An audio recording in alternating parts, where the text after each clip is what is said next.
Welcome to this free Cubase Beginners course.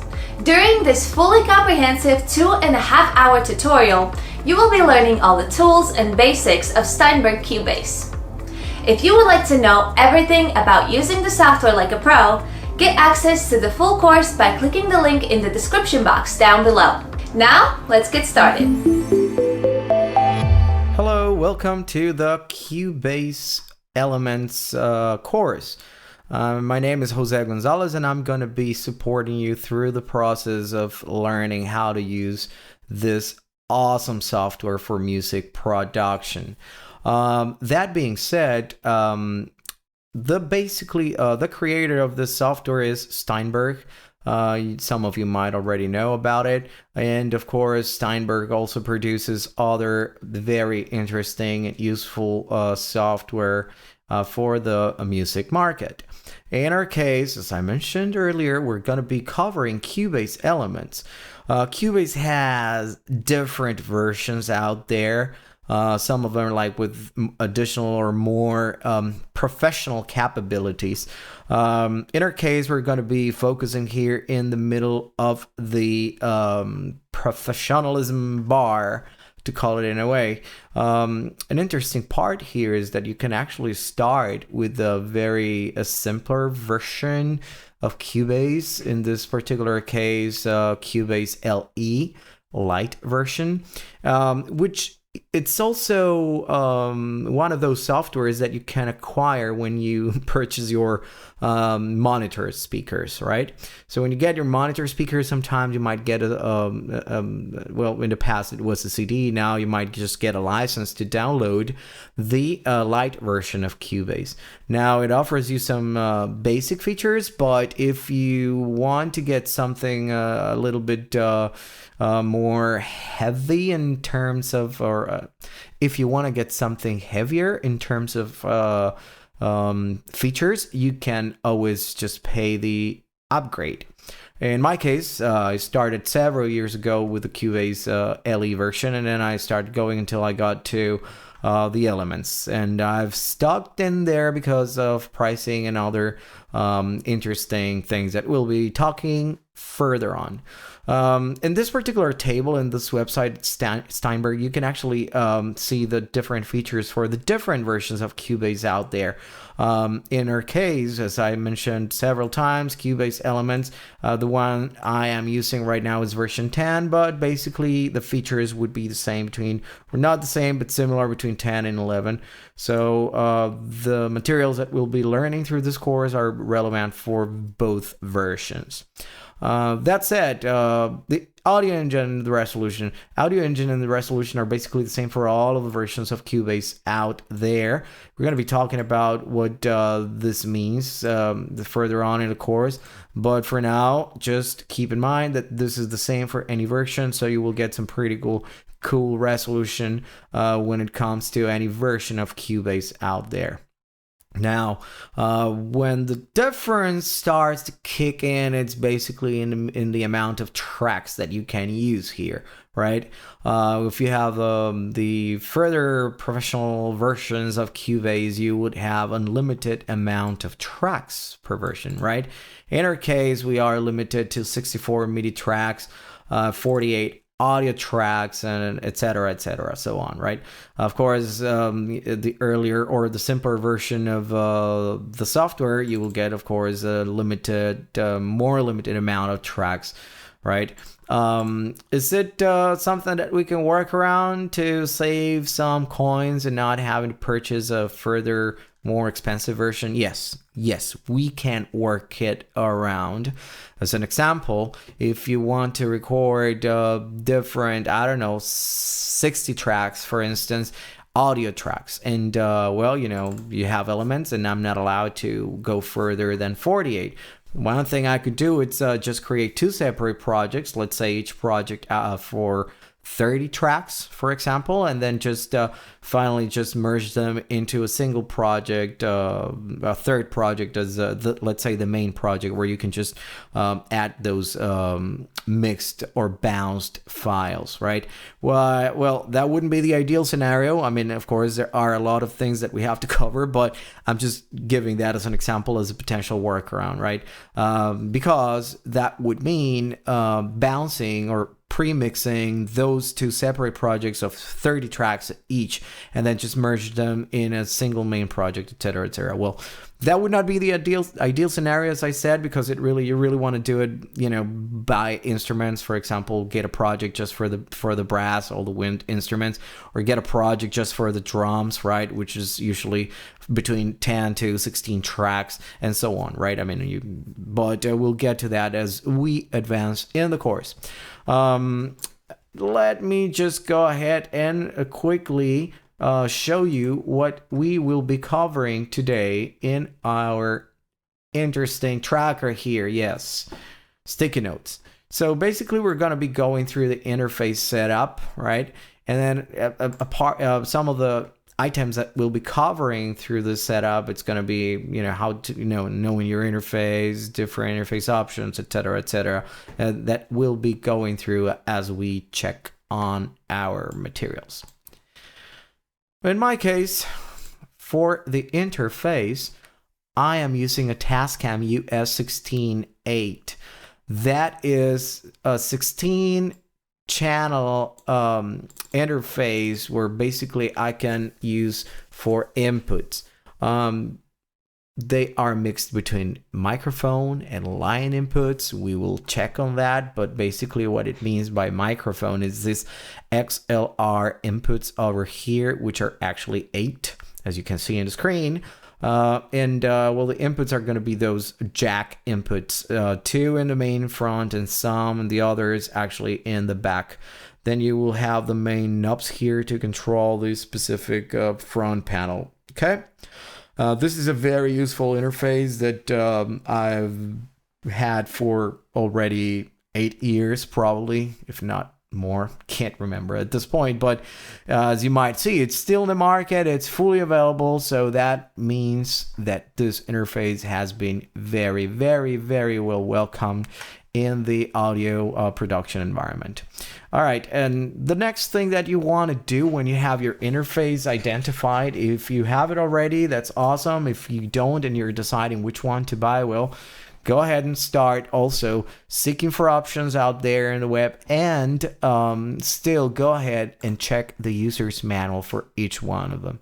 Well, the user's guide will have a lot of information about the specs, front panel, back panel, all the stuff that is important and needed to identify the right interface for you, not only in quality, but also in terms of money. Yes, because some might be very expensive.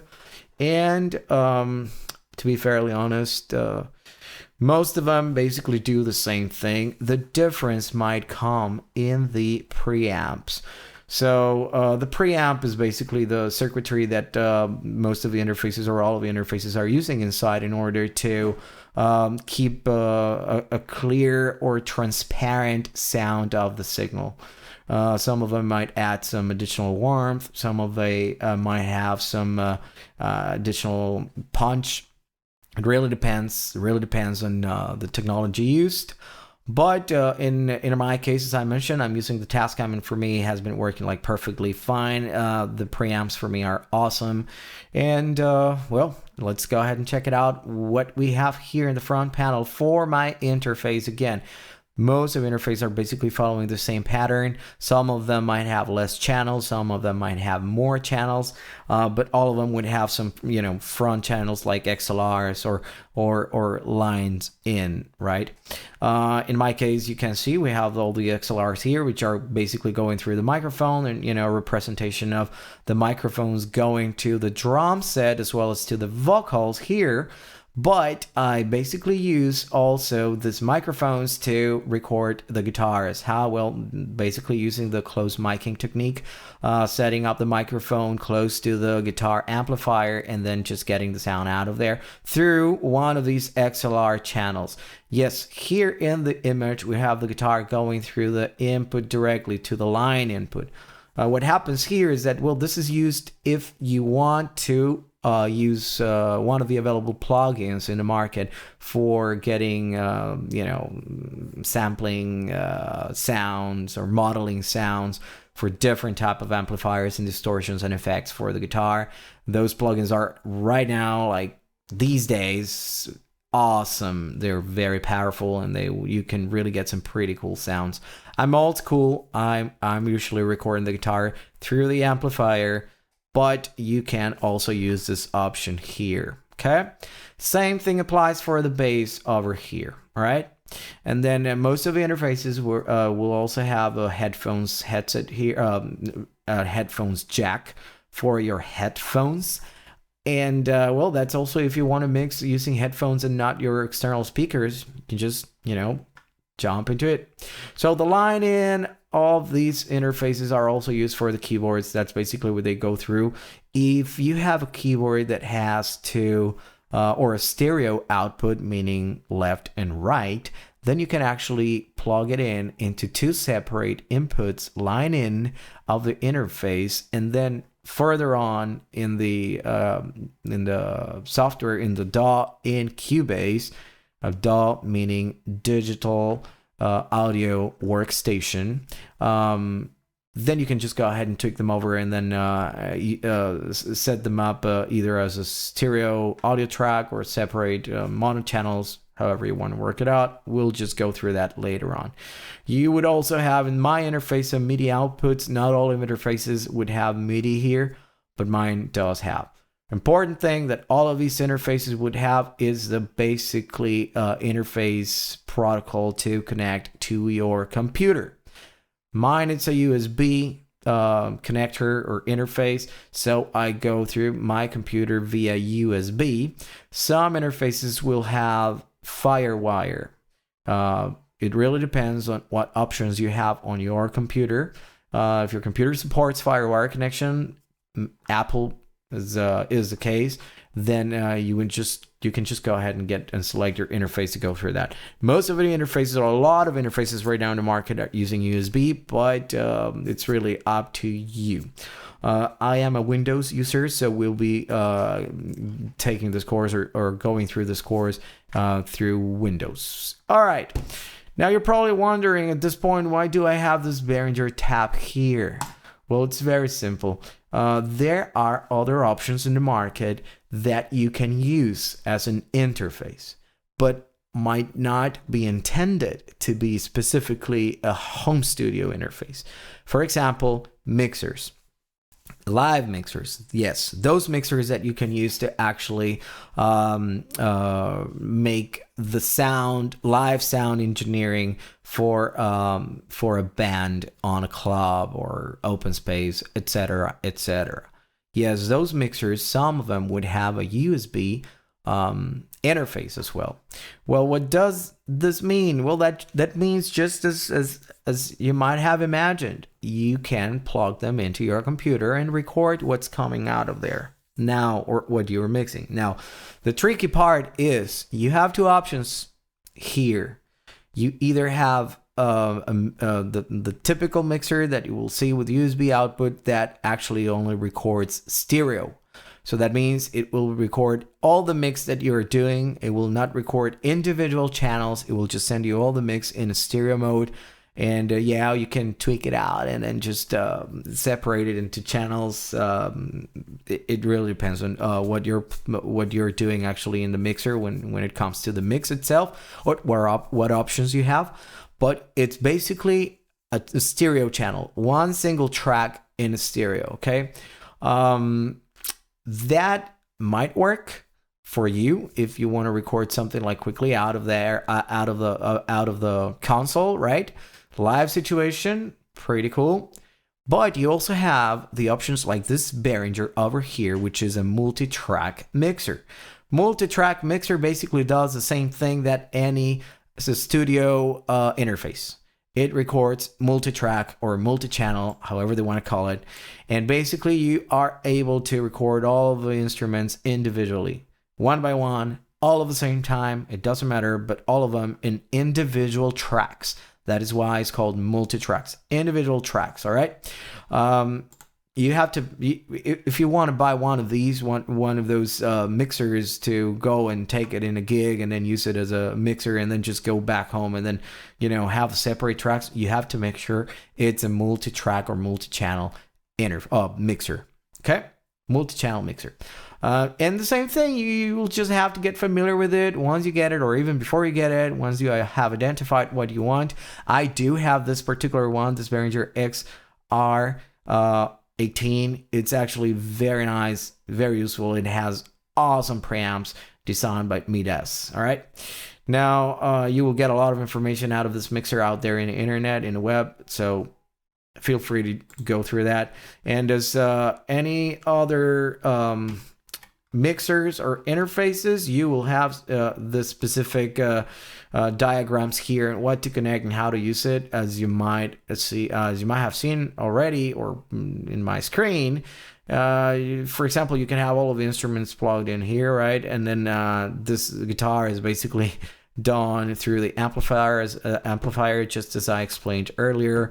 And of course, you have keyboard stereo out, so you can just send it to separate channels and then just put them in a single stereo track in the software in Cubase, etc., etc. And yes, of course, this has way more capabilities and options than my Tascam Studio, because Tascam Studio, it's specifically for studio purposes. This one, it's for live and studio as well.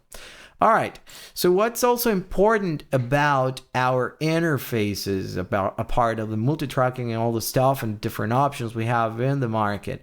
Well, the drivers. Apple usually would install the drivers for your device, and then you might have them over there, etc., etc., which just work out of pocket. But if you're in Windows world, you have to download the drivers for the specific interface you have, which of course, if you have like in my case, this interface, the Tascam, etc., you just have to go ahead and try to find the downloads information or the download section, and you can get firmware and software, etc., and download your specific drivers.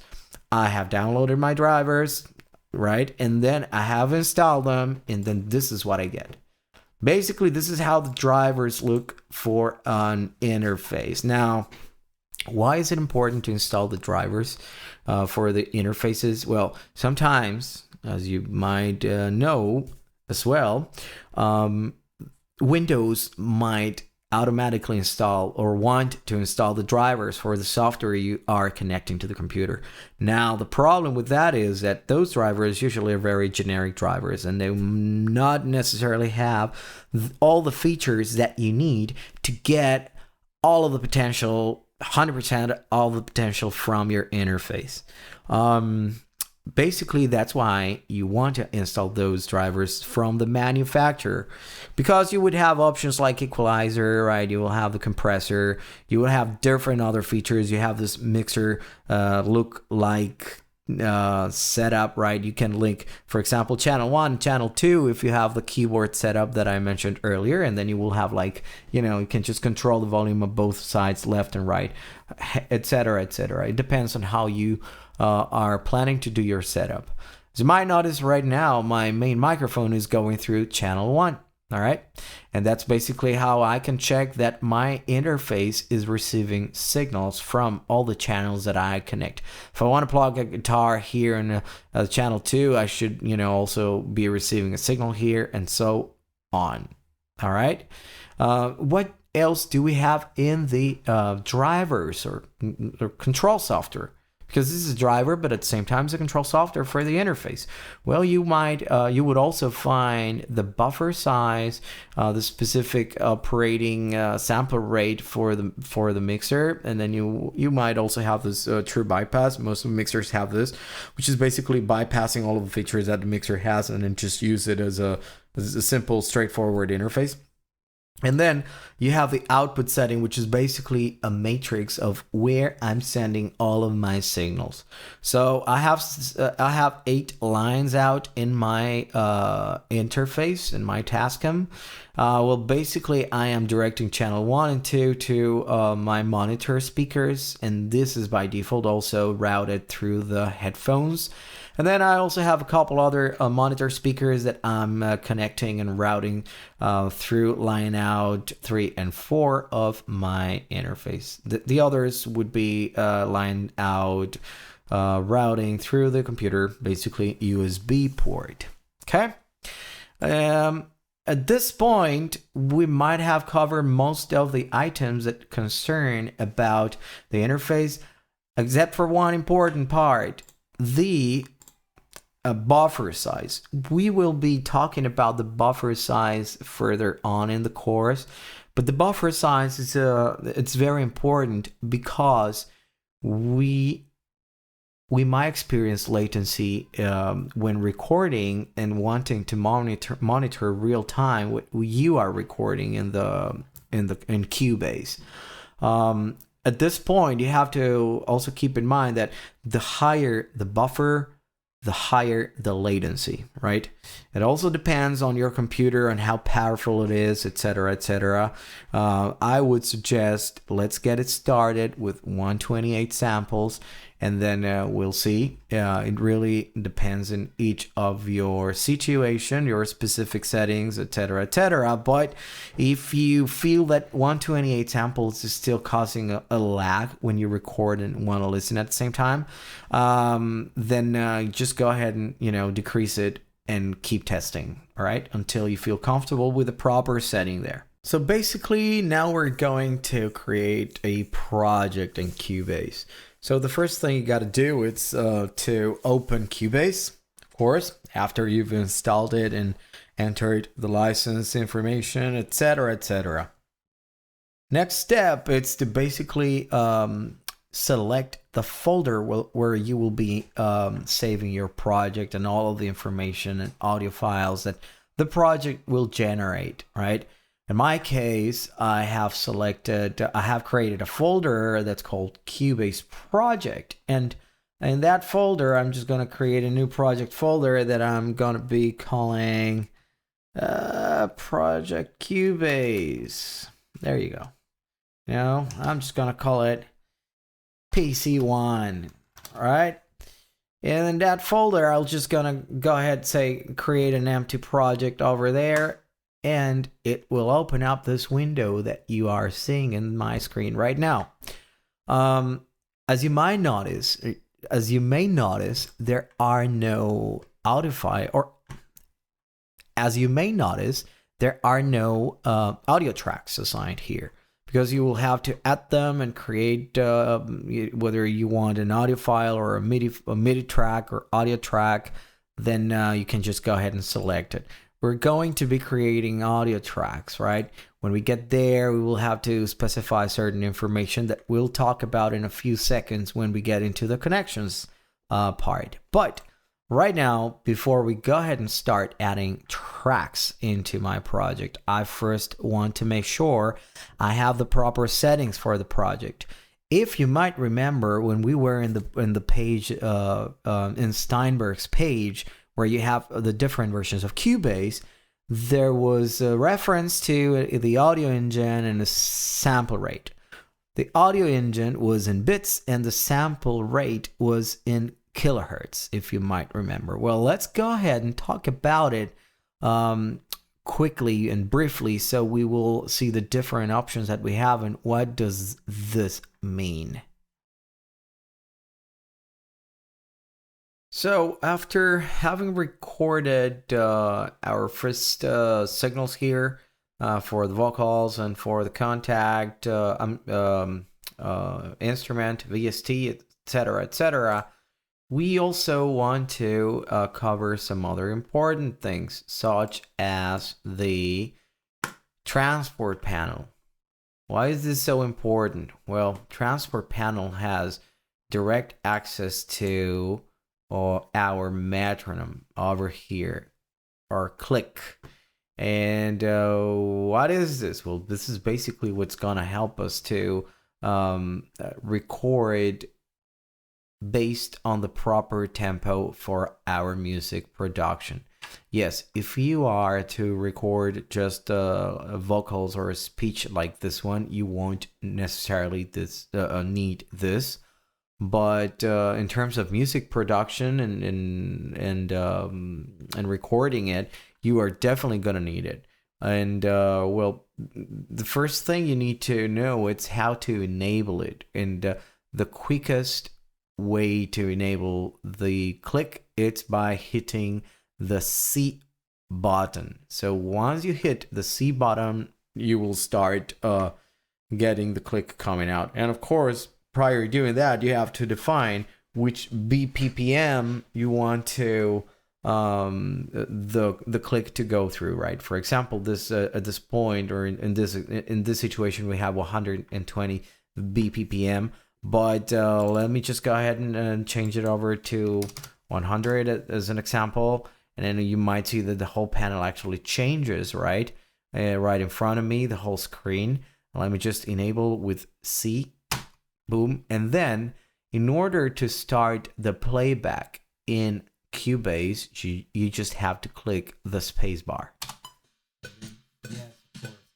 So you can hear the click, but at the same time, you're hearing all of the stuff that we recorded, the vocals and all that noise in the background. That's supposed to be, the sound generated by the battery, which wasn't originally, if you remember, it wasn't originally the drums. We just recorded some, random MIDI signals and then happened to drag it into the instrument track, the MIDI. Not the MIDI, but the virtual instrument track. All right. That being said, let's try to play a little bit here. Now we set it up at 100, but let's first mute those noisy tracks that we had, and let's just pay attention to the click itself, and let's see how it actually speeds up or actually slows down based on the settings I provide here.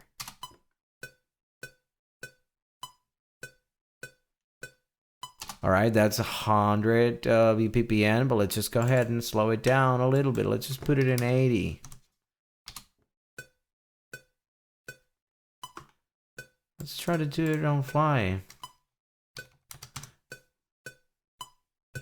As you might have noticed, I actually can do it on the fly, and you immediately would actually hear the difference in the tempo based on what we need. But well, let's just go back to 100. Let's just stick to that, and let's play a little bit with the MIDI signal that we actually recorded, and take advantage that we already have it into the instruments track, and we have some drums here. And let's see if we can actually kind of make it match to the click.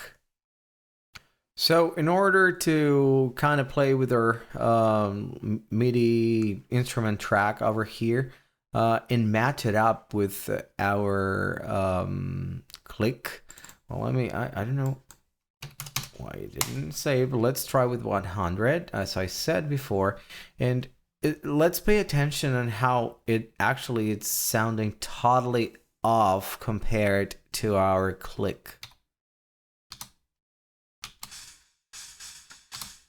Remember, C to enable the click.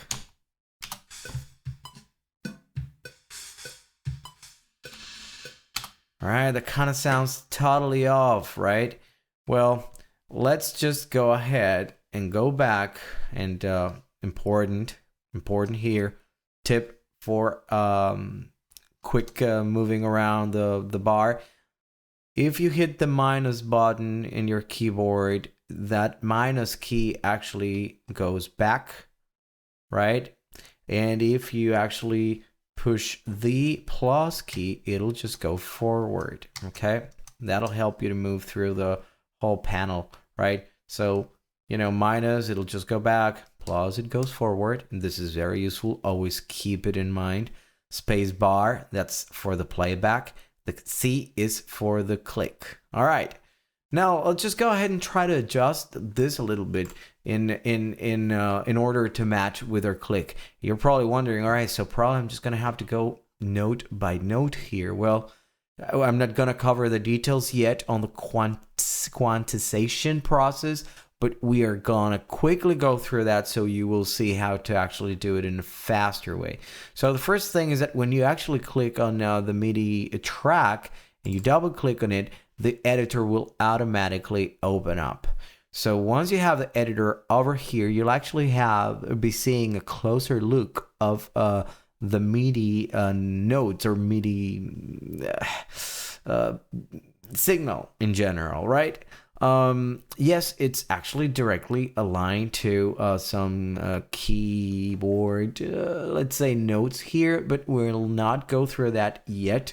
We'll go through that further on in the course. But right now, in order to see what you can actually do with the click and match it up with a simple signal like this one that we recorded, which had no specific pattern. It was just totally, out of nowhere. We just decided to record, if you might remember, whatever notes that we decided. But now we want to make sure to try to align it to the click. So the first thing you can do here, now that you have the editor, you have all the stuff, you can just actually maximize it over here. And then let's go through the specifics about it. Well, this is probably too far. You want to close it. You want to zoom it out, or I'm sorry, zoom it in. So basically, what you have to do again is you can take your mouse up there to the bar, to the timing section, and start moving the mouse down, so you will actually zoom it in, and if you move it further away, it'll just go ahead and zoom it out.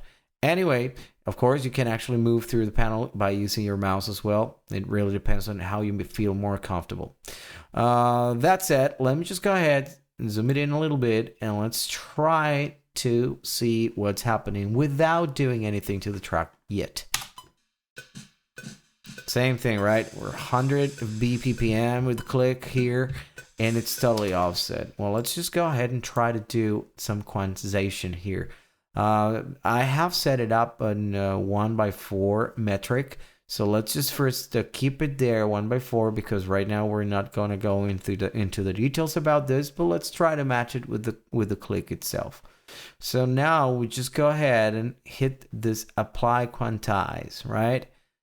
And then you might have noticed how all of the notes actually get aligned to the specific bars from the metric bar here on the top, right? So here's the thing. Let's go back. I'm gonna do a Ctrl-Z. That actually takes the changes back. Take that one down. Ctrl-Z, just like in Microsoft Word. That'll work the same way. It'll just go back on the stuff you did, and well, they were all totally offset from the specific points over here. Well, let me just go ahead once again, apply the quantize, so you would see what happened. Boom, it kind of lines. Now let's try to hear it, and let's see how it goes. Play, spacebar.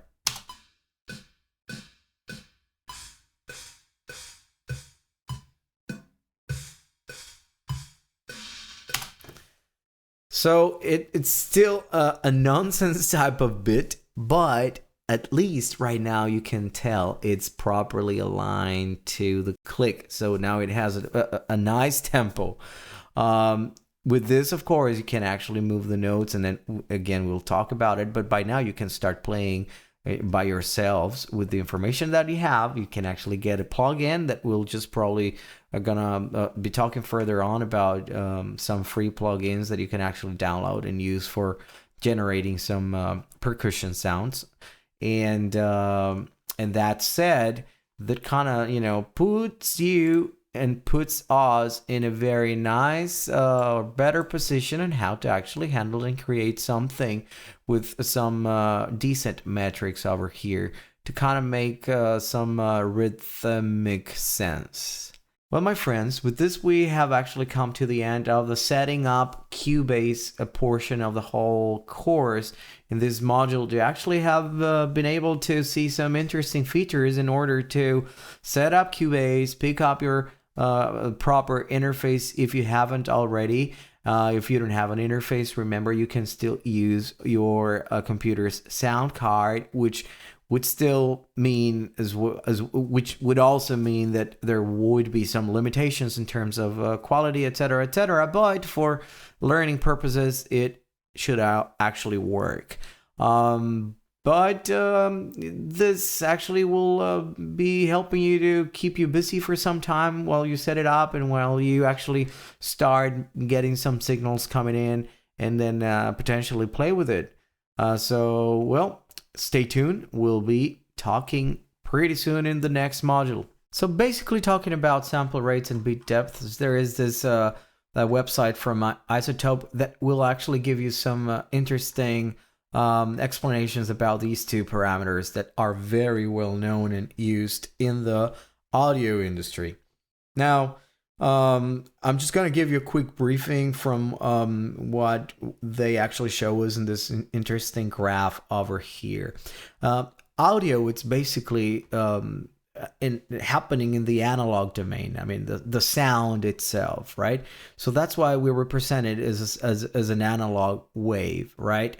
Then there has to be a way to actually represent it in the digital world. Well, that's basically how we do it. We sample the signal. We sample the wave signal from the analog domain in certain spots, right? In order to bring it into the digital world so that our digital systems could understand this analog information. And of course, as the higher the sampling, the better or the closer the digital signal becomes to the original signal, as you might see in this ABC representations in here in this graphs, right? Being C, the highest sample rate, meaning that this one would be the closest option that we have to the real analog signal that we have. So that is why if you have a very low sample rate or you're sampling with a very low number, then you are going to end up with a bad quality type of audio signal, all right? Or audio production in general terms. Now, this is measured in kilohertz. Now, let me just go ahead and quickly go through the bit rate. The bit rate is specifically related to the amplitude that the signal would have in the digital domain. As you might have noticed from the previous graph that we were talking about, and it's actually also represented over here, the analog wave actually has an amplitude over here, right? It might just go to, I don't know, 96 dBs, etc., which is basically what we would see as a volume, right? Then that's basically going to be the amplitude of the signal. Well, you have to represent that amplitude also in the digital domain. How would you do it? By the bit rate. So the bit rate would actually be directly related to the amplitude of the signal. And you might see this specific representations over here, which also would represent that the highest the bit rate, the closer it would be to the analog domain signal. All right. So now going back to our project in Cubase, after covering the sample rate and the bit depth topics, we are going to go ahead and set up our project with the parameters that we'll be needing. The sample rate and the bit depth are actually covered under the project setup, as you might have noticed, through the project tab in Cubase. Now, I am going to set up this project as a 44.1 kilohertz sample rate and bit depth of 24 bit. The CD Red book, which is a standard how CDs are recorded, states that the sample rate should be 44.1 kilohertz and the bit depth should be 16 bit. I'm just deciding to go into 24 bit because this is also a common setting among music production.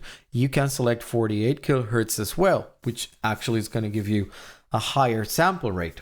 And that 48 kilohertz, it's actually the sample rate used for DVD audio resolution. All right, so setting it up, sample rate 44.1 kilohertz, and then bit depth 24 bit. Let's just go ahead and get started. Having that set up, we'll just go ahead now and start adding audio tracks over here. I'm going to start with the audio track. We will not touch the MIDI or instruments tracks yet, but let's get started with the audio tracks first. I am going to tell Cubase, please go ahead and use my input 1 from the interface to capture the signal. And then it'll just go into channel 1 and start capturing some signal. Now, the thing is that in my interface, if you might remember, we have this interesting software here, that's the driver. In the channel 1, I have this microphone connected. But I would still put it over here, so I might just decide to record my own voice over here, okay? So I'm just gonna call this track vocals test, right? And as I said, this would be configured in mono, and still the audio output would be stereo. That's where I would be hearing from both of my speakers. If you might remember as well, speakers were actually routed in my software for the interface to output 1 and 2, left and right. That one is also going through the headphones. That being said, let's just add the first track in our project. All right. Now, this one is probably not going to be that interesting because, yes, this is all related about what we were talking, etc., etc. But let's just go ahead and add another track. And that one, let's just plug it into channel number 2. That channel number 2, it's going to be also mono configuration, but I am going to be recording a guitar over here, right? But this guitar, I'll just record it through a microphone, but later on we'll get to that. By now, we're just going to start setting up what do I want to record. All right, what we need to record. Right now, let's say, all right, we'll have a guitar, but let's also go ahead and add a bass guitar here, right? And that one, well, we already assigned channel 2 to the other one. Let's assign this one to channel 3, right? This is also going to be a mono, and this is going to be the bass. All right. Now, you're probably wondering, but is it possible to just add all of them? Maybe I just want to add 5 tracks and then get them all added automatically. Well, it is possible. Let me just go ahead, for example, in the next track, I'll select number 4, and I just want 3 more tracks. I'm not going to put a name there because maybe I'll just decide to put, different instruments through the process, and let's see what happens. Well, those tracks get added with its own default name, audio 1, audio 2, and audio 3. Now the questions are, are these guys pulling, or where are these guys pulling the audio from? Audio 1, as you might remember, I selected channel 4, input 4 from my interface. But for the others, it will just copy the same input. So I will just have to go ahead and manually change that input. Oh, it's not here. Oh, well, yeah. This is very simple. If you don't do it at the time you create your track, just like what we did on the first, the vocals, guitar, and bass track, or even in audio 1 track, right? If you don't do it from there, then Cubase will not map them into the system by default. So what you're gonna have to do is then work around with the connections available here in this software, the audio connections. Here, under the Studio tab, you go to Audio Connections. In Audio Connections, you will have all of the stuff that's coming in from our system. But here's an interesting part. I have a stereo in here, right, in the inputs from my Audio Connections in Cubase, which is basically telling the system, this one track, if I select one stereo track, then use channel 1 and 2 for those stereo signals. That's going to be one assigned to the left and the other assigned to the right. Well, what I did actually in the tracks I created was creating all of these mono tracks over here. So I'm not using actually this is stereo track, although it's there, right? But do I need it? I am not gonna need it. So let me just go ahead and remove it. Yes, I can remove those connections if I don't need them. And now I have the 4 connections that I created originally, right? That was the first one that was related to the vocals, second one that was related to guitar, third one on the bass, and the fourth one that we didn't know what we wanted to use for, right?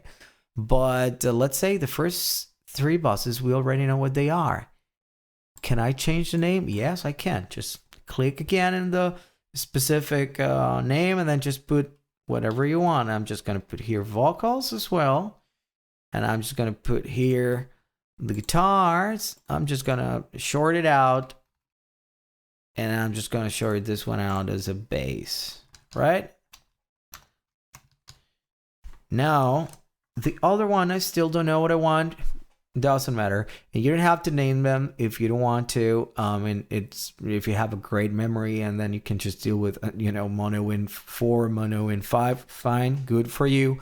But you can rename them, and that might help you to keep this organized. Now, once again, let's go ahead and talk about the other 2 tracks that I created over here, audio 2 and audio 3, right? These tracks here, we don't have them assigned to anything else. So for example, if I start recording one of these tracks, audio 2 or audio 3, what's going to happen is that these guys are going to be recording anything that comes from the input number 4 from my interface, because that is the one that was assigned by default, right? Now, in the audio connections, I can change that. I can simply tell, well, let's go ahead and those guys, let's route them to a totally different input. But I have to create that input here in Cubase. I have to tell Cubase, all right, let's add more inputs here into the system so I can select whatever input I want to whatever track I want. So at this point, I'm just going to add 2 more buses here. And then I'll just add them. I'm not going to put them in a name because I don't know what they're going to be used for, right?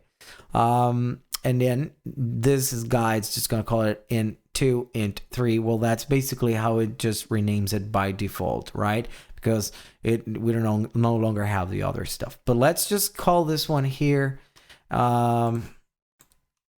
extra 1. That was the one we created. Extra 1. Extra 2. Extra 3. And that's it. And as you might have noticed, it automatically assigned the channels to these guys that we just entered. Now, so that means this connection in Cubase, this bus is going to be directly related to input 5 or to input 6, the next one. Now, do I want to use a different input for my interface for this? I can use it. And here in the audio connections is where I have the option to do that. Let's say in the extra 1, I don't want to capture what's coming from input 4. I want to capture what's coming from input 10. I can do it. That's no problem. See? But I don't want that. It will automatically go ahead and say, well, extra 1, it's going to be recording from input 10. But, I really want to go back to input 4. All right, that's it.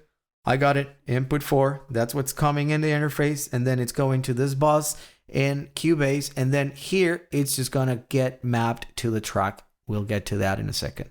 So this is what I have right now in terms of inputs. That's how you create additional buses and you map them to the interface in the audio connection section. Now let's go ahead and assign the tracks to where we want it to go. Now, you might remember these 2 guys were assigned, remember, to the 4th thing. Well, now audio 1, which is extra 1, right? And let's also call it here extra 1. Let's just call this extra. Let's call it also extra 1. That's fine. Let's call this one here extra 2. Sorry. And let's call this one here extra 3. Now these 3 guys are actually again named, and but they're still assigned to the original input 4 that was assigned to extra 1. Well, here's the thing. If you might remember, we decided to create those guys, the extra 2 and extra 3, that are actually routed through my other inputs in the interface. By memory, I think we did it for input 5 and input 6. So extra 2, it goes to extra 2. Extra 3, it goes to extra 3. There you go. Right? I'm sorry. And now, if we go back to the audio connections just for a reference, and you will see everything now it's in place on how I want it. So extra 1 here, it's routed through extra 1, that it's actually going to my input number 4 from the interface. Extra 2, it's going to extra 2, and extra 2 here in Cubase is going to my interface input number 5, and so on, right? Extra 3, 3, input 6 interface. And that is basically how you route your tracks to your interface in organized manner, to call it in a way. Okay, so now that we have added those audio tracks, let's also talk about the other options that we had in terms of tracks in Cubase. Popular ones, of course. So one of them would be the MIDI track, and another one would be the instrument track. Why am I going first on MIDI and then an instrument? We'll see it in a couple of seconds. But basically, MIDI track, you can just go ahead and click, right click on your mouse, and then just add the MIDI track. So where is this MIDI track or signal coming from? Just gonna let you know in a second. So basically, this MIDI signal is going to come from any device that you would have connected either through your interface or through your computer, right? Because here's the thing. The interfaces, if you might remember from my previous screenshot or image from my Tascam interface, we had in the back, and I don't think we actually showed that in my images here, we had a MIDI out connector. In my Tascam, we had a MIDI out connector. That MIDI out connector actually provides the MIDI signal that goes into my Cubase. That connector, it's actually a round connector that might look a lot like an XLR, but it's not an XLR. That is actually a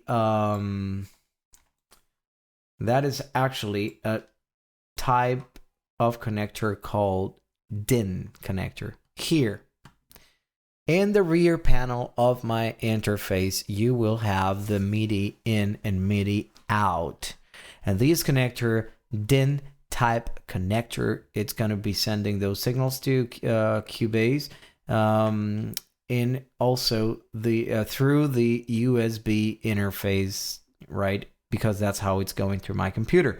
But I can connect the the device, the MIDI device that we'll be using, and into this the MIDI connectors from my interface. For instance, a typical device that is used for MIDI recording, it's a keyboard, right? Keyboard controllers. I also use it to record a digital drum set. Same type of connector. I go through the interface, and then the interface will send the signal here to Cubase. There is also the option to go ahead and use a controller with USB connector, and then plug it in directly to your computer via USB. That is also valid. There is a conversion inside that's doing the USB to MIDI, and then you can just go ahead and do it all over here. Okay, so right now, once you add the MIDI track, it will automatically go to all MIDI inputs, and basically it's just gonna go ahead and capture that from there. There are other options to record that. You can actually use your own, keyboard and like the laptop computer keyboard to generate those signals, because basically that is what MIDI is about. It's just gonna send digital data that you will transform into sounds with an digital instrument that we'll see later on, right? So for instance, yes, if I hit the MIDI signal over here and start recording something, I will just see that, yeah, it is recording something. There is some data over there, right? But that data actually sounds like nothing. There is no sound coming out of there, right? I'm playing what I just recorded in MIDI and there is nothing coming out of there. Why? Because this is just data. This is just digital data or MIDI data coming through to the computer.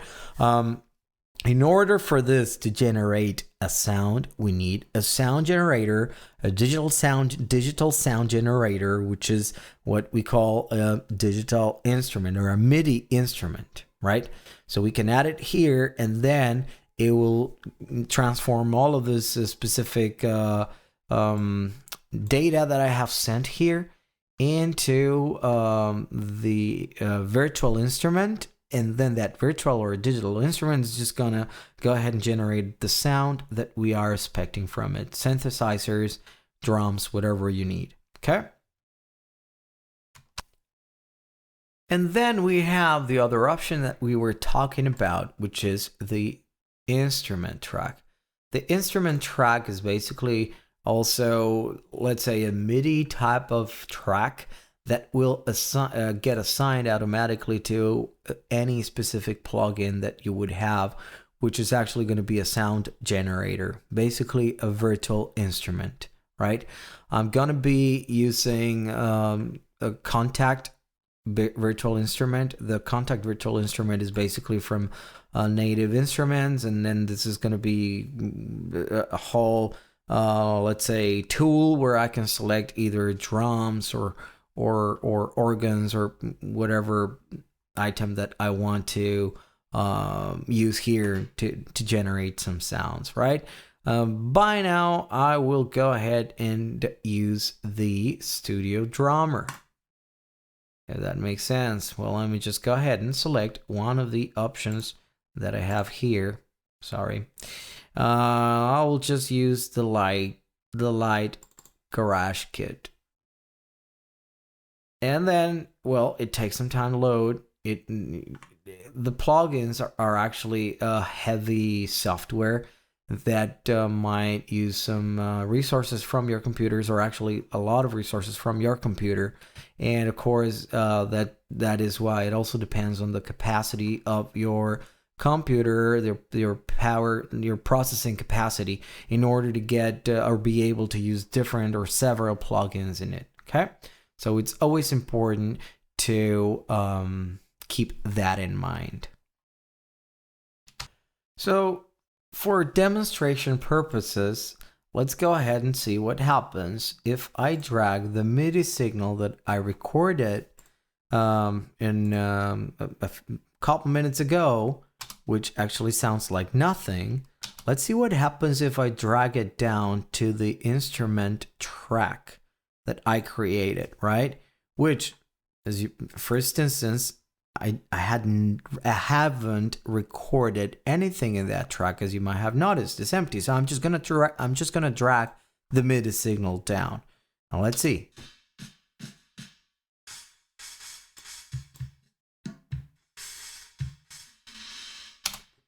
So basically that's it. I am adding a sound generator to the MIDI signal that I recorded. So basically it's transforming or transducing the signal that I've recorded MIDI into audio. And it's just using the software in between of the process to generate the drums sound. We will get to specific details on how to record something on that track because it's basically done the same way.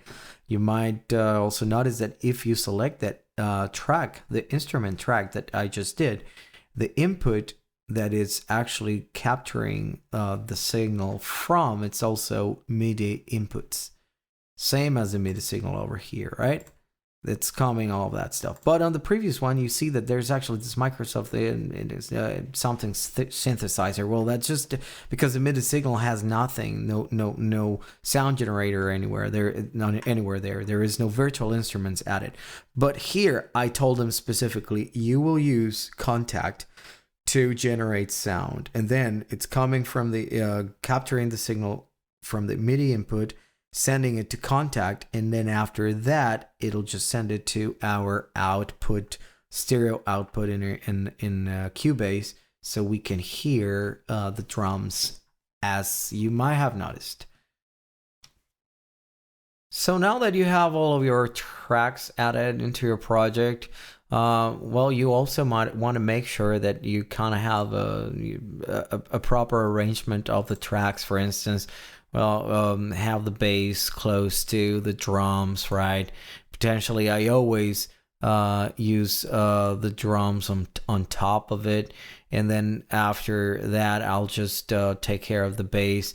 I usually put the vocals at the very end, and any other extra instruments also at the end. The guitar, always I try to put it right after the bass and the drums, of course, and that basically is how I try to set it up.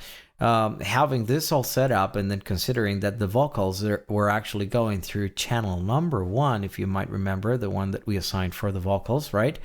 We can just go ahead and start recording. For testing purposes by now, right?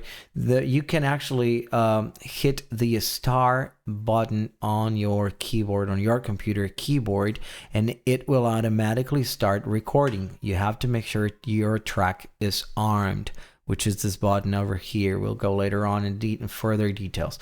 But as soon as you got it over there, you can simply hit that button and start recording. And then, yes, of course, I'm also hearing what I had in the other track, in the Contact track, right? Remember, we dragged it over there. Well, that basically is what we just recorded. As you might have noticed over here, there is signal coming in. You can expand a little bit your track just to make the signal bigger. You can actually just use Control plus the scroll in your mouse to make this also wider.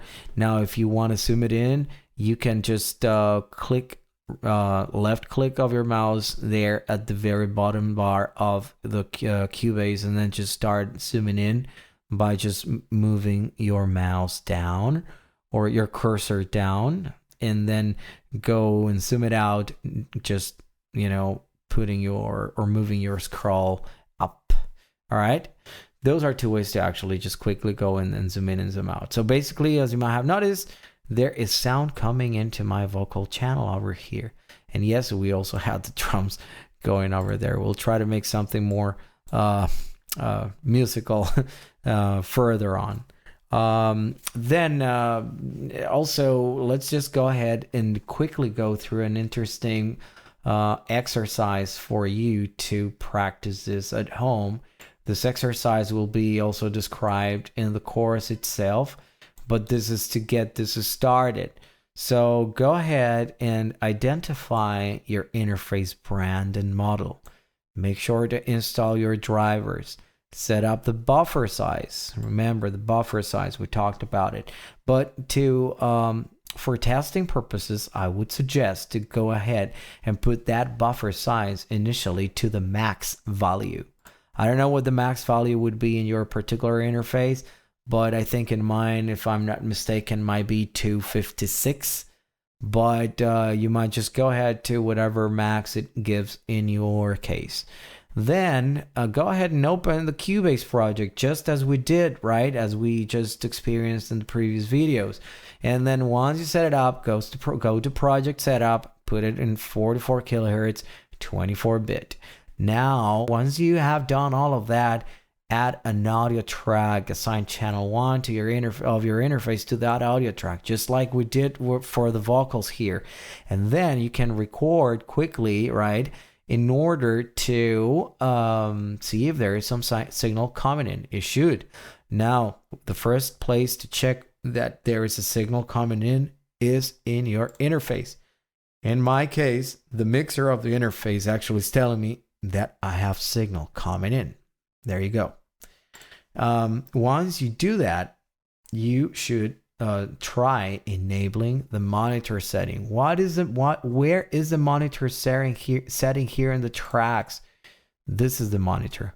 Just, as in any good software, if you move the mouse and place it to any specific button or section, it will tell you what that is. So this is basically the monitor. You click on it, and then you will hear yourself at the same time you are recording. You see that there is signal coming in, and I will be recording and listening to myself. If there is a delay between what you are recording and what you are hearing at the same time you're recording, like the real-time recording, then you might know at that point that your specific buffer setting in the interface is probably too high.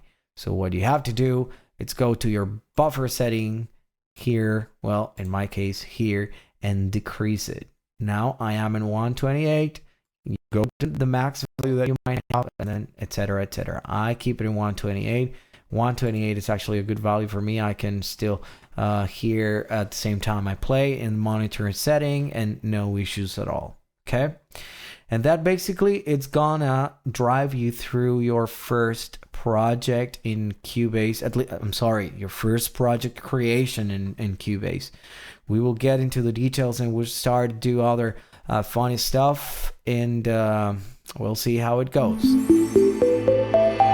Hello everybody, this is Jose again. We're going to be going through module number 2 for Cubase today. Just if you might remember from the previous module, we actually go through how to set up the interface, installing the drivers. We went through the actual software for the interface, which is basically what we call the driver as well. And well, I'm sharing my screen right now, and then this kind of it's a refresher of the module of the interface I use, which is a Tascam US 16x8. And here I have set up several specifics or a specific EQ compressor, and for the channel of the microphone that I am using to speak right now. So that said, we are going to go through the second module today in regards to this particular course, and we're going to be covering today a couple of interesting topics on how to arrange the session and organize our tracks.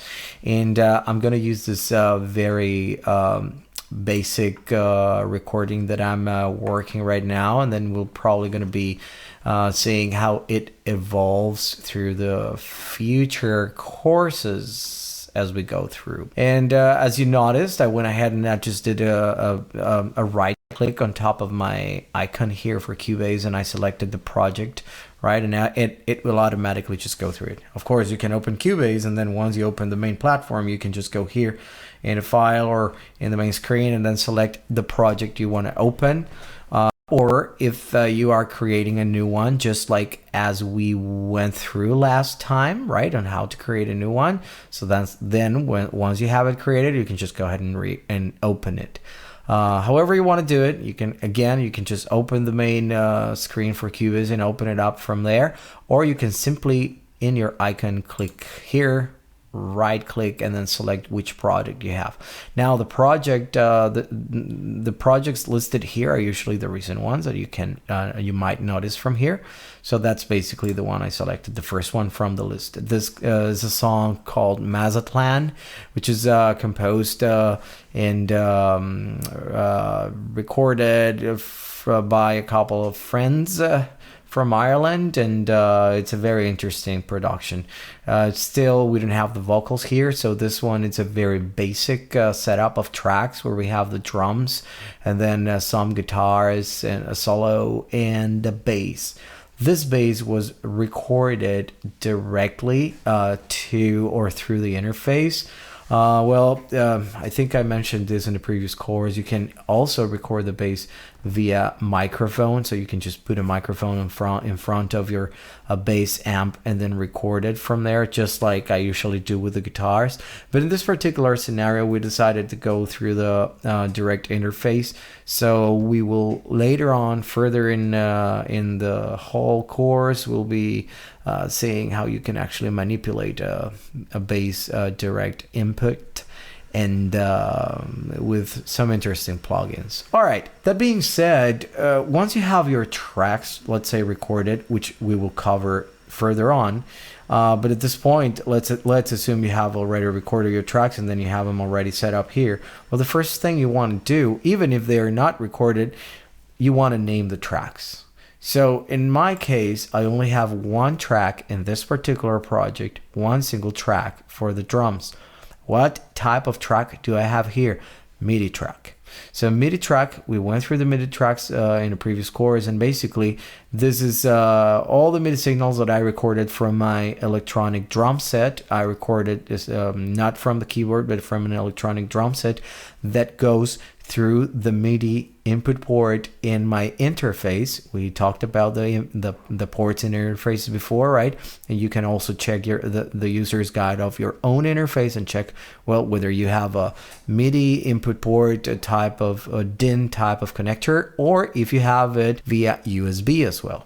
That said, I went through my interface, plug it into the MIDI port, and I recorded the drums directly, not from the keyboard, but from an electronic drum set. And then this is basically what I got here, right? And I think we quickly or briefly reviewed this from the previous module, but we have here the editor that you can just double click. It will show up over here, and then you can maximize. When you maximize it, basically you have all of the notes here that you've recorded, right? As you might remember, we talked about this. These are just basically digital inputs or signals that are coming through our MIDI track, and then they will be sent to our virtual instrument, which in our case it's a plugin that I'm using for the drums, and then from there we will get a specific sound. For instance, snare, some cymbal there, and a kick over here. All right, so each one of these particular signals over here are basically translated into a sound of the drum set. All right, okay, that being said, we have here the drums track, MIDI track. Now let's go through the other tracks that we have here. We have the guitars, and then in the guitar I usually do stereo recording, but overdubbing the guitars. What is overdubbing? We'll probably go through those details further on, but let me quickly go through it. That is basically recording the guitar 2 times, doing exactly the same, so I can actually pan it on the right or to the left. Okay. Now, if you go to the track, if you click on the tracks, you will notice that you also have some certain controls here on the left hand side, as well as the name that I've decided. So the first thing you want to do once you have your tracks, it's put the names on. Put the names on the drums and then on the guitars and so on. That is the most basic thing you have to do in order to arrange and organize your session. All right, so then you can see that, for instance, this is the solo. Yeah, this is the solo. That's where the guitar is going. It's hitting in, right? And then the bass, etc., etc. So the guitars, these two guitar R and guitar L, are basically right and L, left and right. This is basically my stereo guitar, rhythm guitar, so I can pan it accordingly. We'll go through that further on, but by now, naming. Guitar extras, well, just as the name states, this is basically some additional components that the guitar player added to this whole production in order to, give some interesting feel, etc., right? And then, as I mentioned before, we have the solo, and then we have the bass direct input, right? So basically, if this would have been via amp, I would have just called it bass amp, right?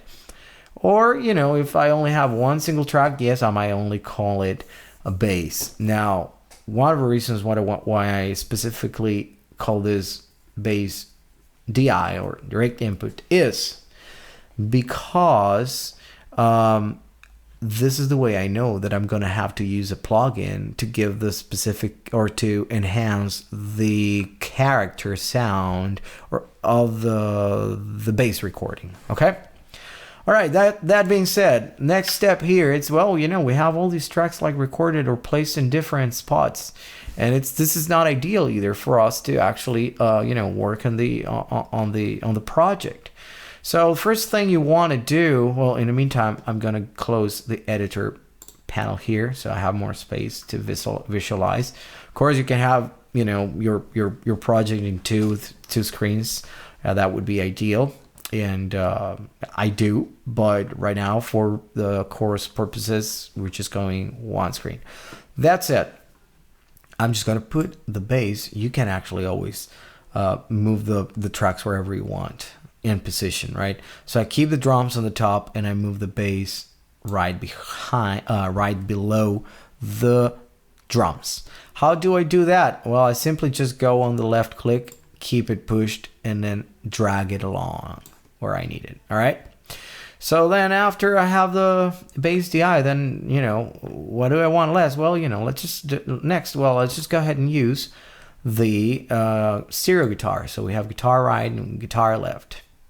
And then, since I already named them accordingly, then I want to just go ahead and pan them already. How do I pan them from this screen? Because there is another option. The other option is doing it via through the mixer that we will go through in a few minutes. Well, you can do it right here. This little control section here, it's gonna, and these two panels are actually, I would say, the most useful ones by now. You have the volume, and then you have the panning, right? Or panorama. So I'm going to move my right or guitar R entirely to the right by now. And then the same thing with my left guitar, entirely to the left. Now you're probably gonna wonder, how does this sound? Well, let's check it over. And then for checking that over, each of the tracks, they have their main control buttons here, mute and solo. And obviously solo means this track goes solo. So this is the only track that we will hear. So this is basically how we had it previously on the left guitar. So we had it in the center. So we're going to move it and shift it to the left, and then it goes to the left. All right, same thing with the right, and then etc, etc. We are just going to unclick the solo as I just did, and then we're gonna have all this stuff. Now make sure not to have this button enabled in any of the tracks yet. We'll go through that further on, but this is the record button, and if by some reason in the world you by mistakenly just click the wrong button, then you might start losing this track. I mean, you can always go back, of course, Control Z, just like in Word or any other application. Control Z will just go back to the previous state. Basically, we'll recover what you screwed up. Sorry. All right. That being said, now we have red guitars, right, left, panorama set up here. Awesome. And then we also have the guitar extras. The guitar extras, I'll keep them in the center by now because I don't think they will conflict with anything else being in the center. The bass, you always want to keep it in the center, and the same as the kick. But since I recorded and I have a single MIDI track, most of the stuff is already panned by default by the plugin. So that means hi-hat would be in one of the sides, right? And then the kick will be right in the center, same as the snare. It will be right in the center. And then the, cymbals might be some a little bit more on the left and some other a little bit more on the right, and so on. That one is basically done by default in the plugin. And then the plugin will allow you to do specific settings, but we'll get to that further on in the course. All right. once you have everything set up over here, you want to also say, well, maybe this is something I want to identify in a better way than just putting the names in here. Well, you can do that. You can do something different, and this is available in other DAWs, but this is Cubase. So this little square box here, you can double click in it, and then yes, you will have some interesting images here.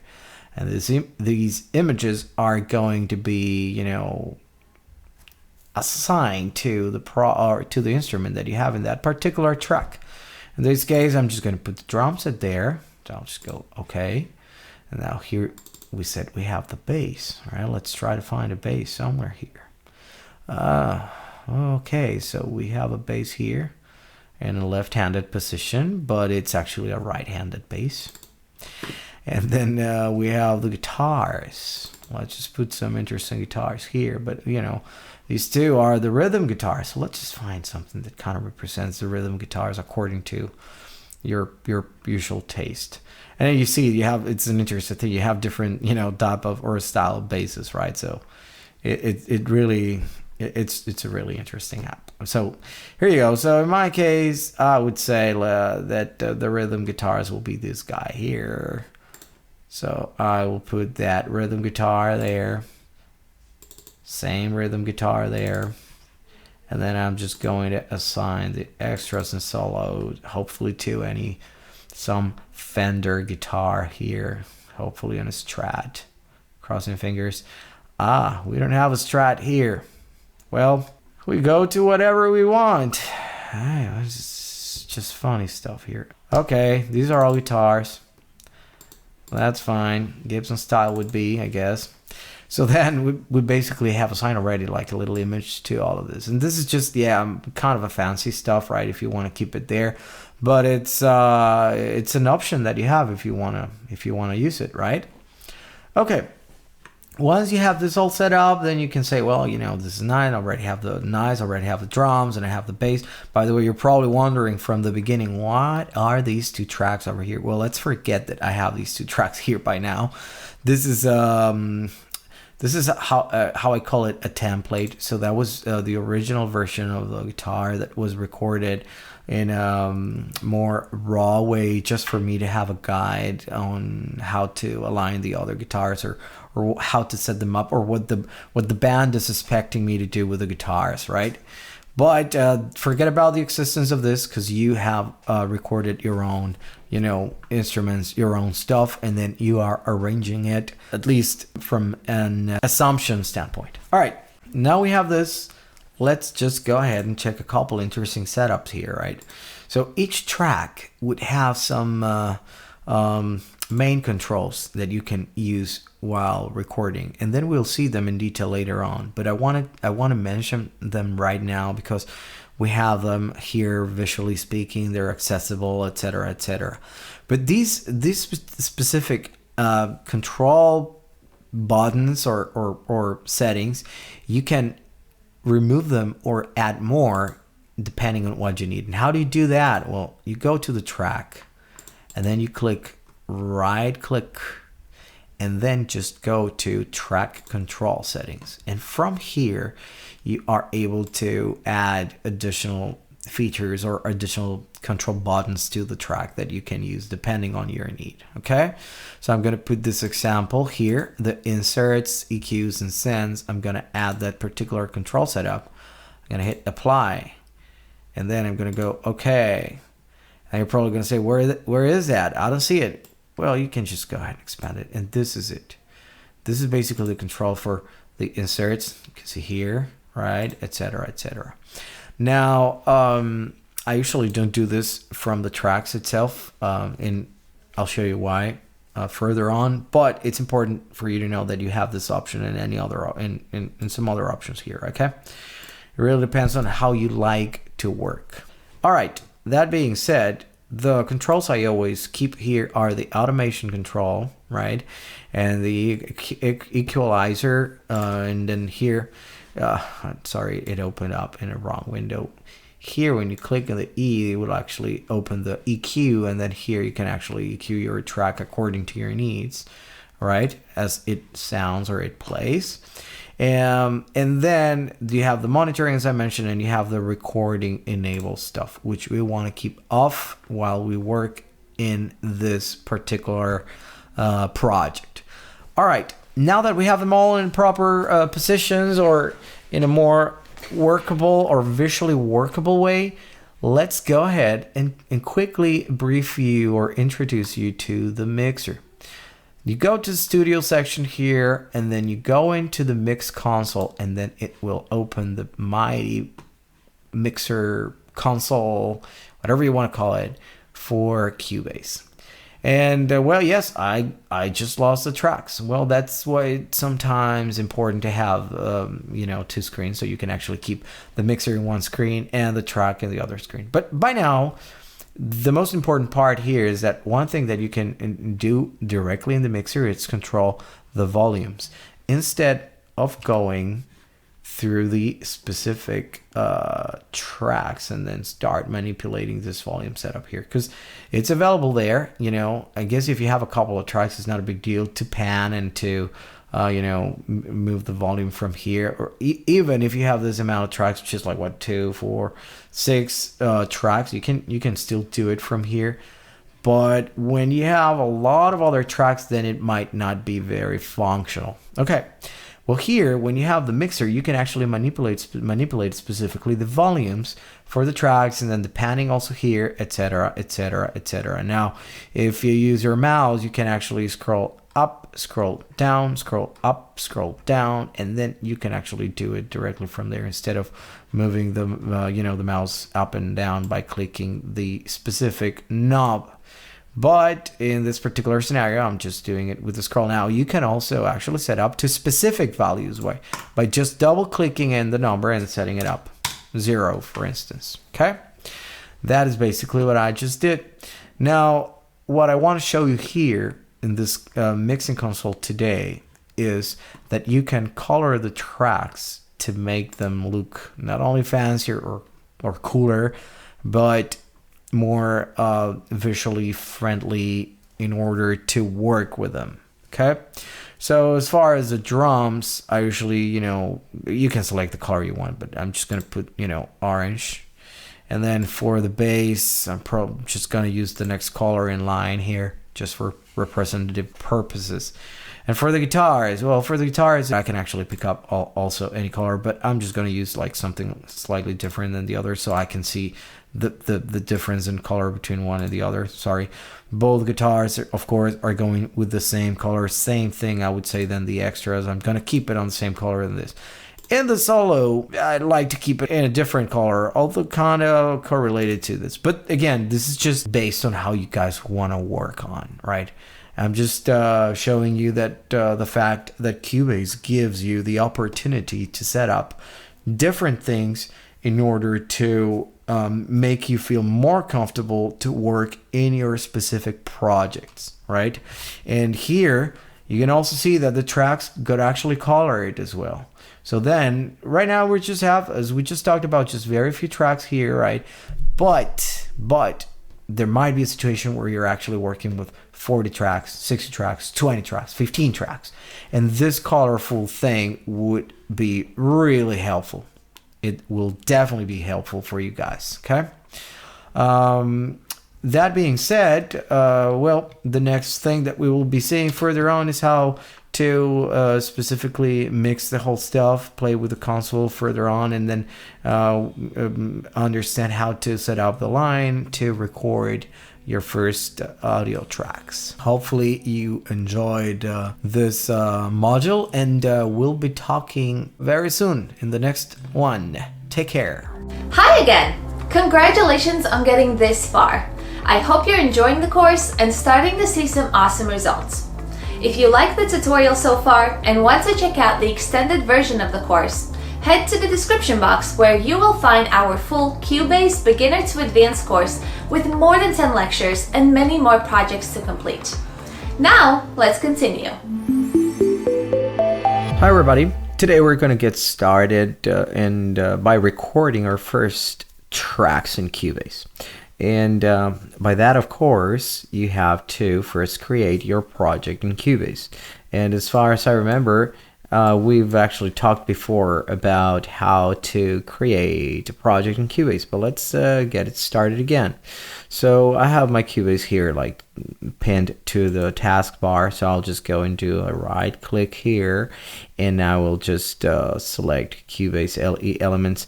If I have other projects, of course, by doing this I will also get them here, like, you know, shown up, just like it would happen with other applications like Microsoft Word or Excel or whatever, right? Well, in my case, I'm just going to select this option here, or simply click on the icon. Yeah. Let's just wait for Cubase to come up, and just always keep in mind that apart from selecting your project, you also have to make sure that all the audio connections and everything is properly set up, which we'll quickly go through that. If I believe we've already went through that, but let's go ahead and check it over again. All right, so here I'm just going to create my project under this folder. Well, in fact, I'm just going to create a new folder for this project. Yeah, I have other stuff here, but let's create a new folder here. You know, and the Cubase project. Yeah, we have Cubase project final, Cubase, but that's just me and my stuff, right? Doing some crazy things, but you will see further on how we progress with all of the items recorded.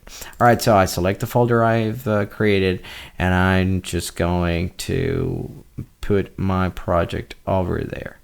Now, I don't know why this folder is here. I don't know. I will put it here as a name for the projects folder, which is also going to be, this is where all of the audio files that Cubase generates are going to be pulled in this project folder, right? That's going to be inside of the folder that we created. And then let's call it project audio. Let's see, we get it there. All right, and then we create an empty project. Here we have nothing, of course. And then the first thing you really want to get started is to add the tracks that you need or want to record. All right, we've talked before the different type of audio or tracks that we have. We have audio tracks, we have instrument tracks, MIDI tracks, etc., etc., etc. But in this particular project, I am planning to use a set of drum loops that I have, and those are actually audio files. So because these are audio files, I'm gonna need an audio track, right? If they were like MIDI files or something, then I would need something different. But in this scenario, I'm gonna use drum loops that are actually audio files, so I will get an audio track selected. Now, the loops I'm going to be using, because it's actually a whole drum set, it's actually in the stereo field. Why? Because it has toms that are panned to left and right, same thing with the hi-hat, etc., etc. The snare and the kick are in the center. So if you notice what I'm saying, it's basically, it's gonna sound from left to right, and of course something in the center. So it has to be a stereo audio track. Okay, now do I need to select which inputs? Do you remember what the inputs are? Well, the inputs are the signals that are coming from the interface. So my audio interface has a set of inputs where we plug all the stuff in, and then from there it gets routed to Cubase. Okay, and then in Cubase I'll have to select here we'll get there, but here in the studio section, connect audio connections, etc., etc. But here, because I'm going to be using pre-recorded audio files, I don't need any input because I'm not going to be sending anything from the interface. I'm just going to be loading some files. Okay, audio files, stereo configuration, stereo out, and you can name the track at the same time by just call it drums. And that's it. Got the drums track set up. Now let's go ahead and load the audio files. So the loops I'm using are from this Catalyst Samples Real Acoustic Drums. I purchased them like really cheap for like, if I'm not mistaken, by, I don't know, probably by $10 or $20. So it was actually very cheap, and they've been really useful for me. I mean, to me, they're actually pretty cool to achieve certain vintage characteristic sounds, mainly like for funky stuff and so on. You can do whatever you have handy. You can get you can record your actually real drums. It's not a problem. You can do that, several tracks, etc., etc. But here I'm just gonna use these, and there are lots of different type of loops in the market, and I am going to select the 90 BPM drums. Let's just drag some files here for demonstration purposes, and you notice what I did. I just dragged the file into the track, and then it added the stuff. Now another thing that I have here in my loops are actually fields. And these fields actually are pretty cool because the fields are like the same like BPM, bits per minute, than the drumming. And of course, it makes sense, right? So they can get added. Sorry, I did it again. And let me go ahead and show you. I will actually drag it somewhere there. And I can build up all the stuff I want. In fact, I can even add another fill here, whatever it is. I don't really know which one I'm dragging, but here. Oh, an important thing.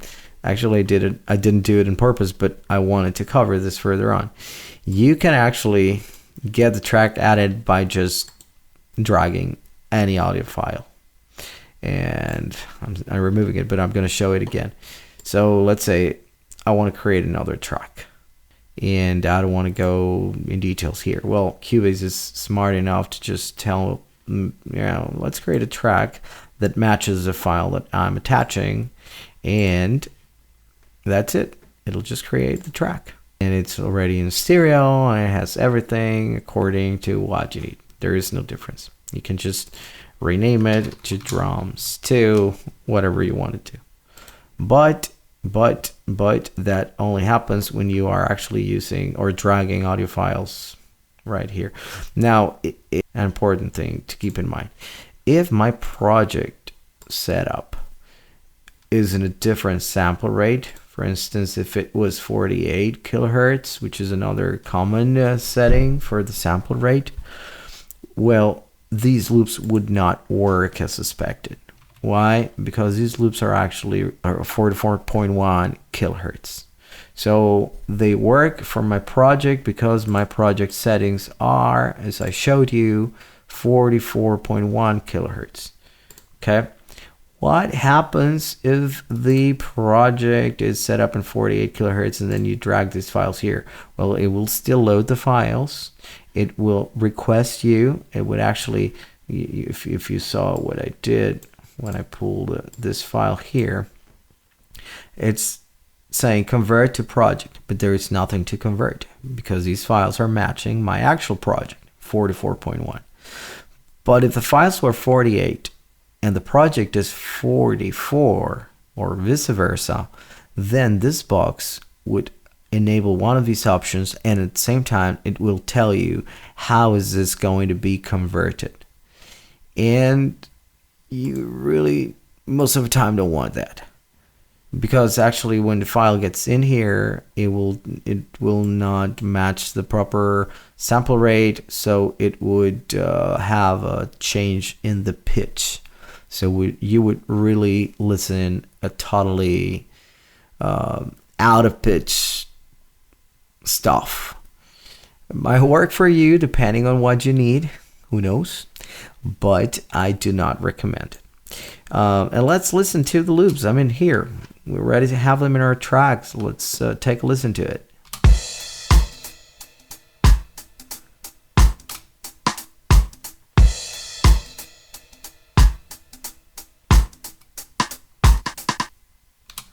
All right, so Interesting thing is that actually these loops are totally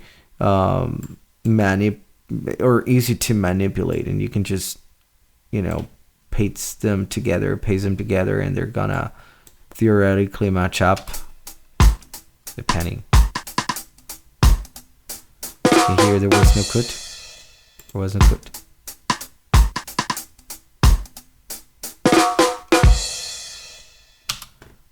And then we also have this other feel here. I don't know, maybe this feel is going to be better than this one. Who knows?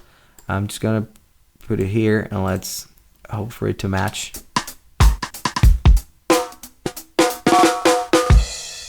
But you can do whatever you want. You can actually select other stuff and then build it up. That's exactly what I'm going to do.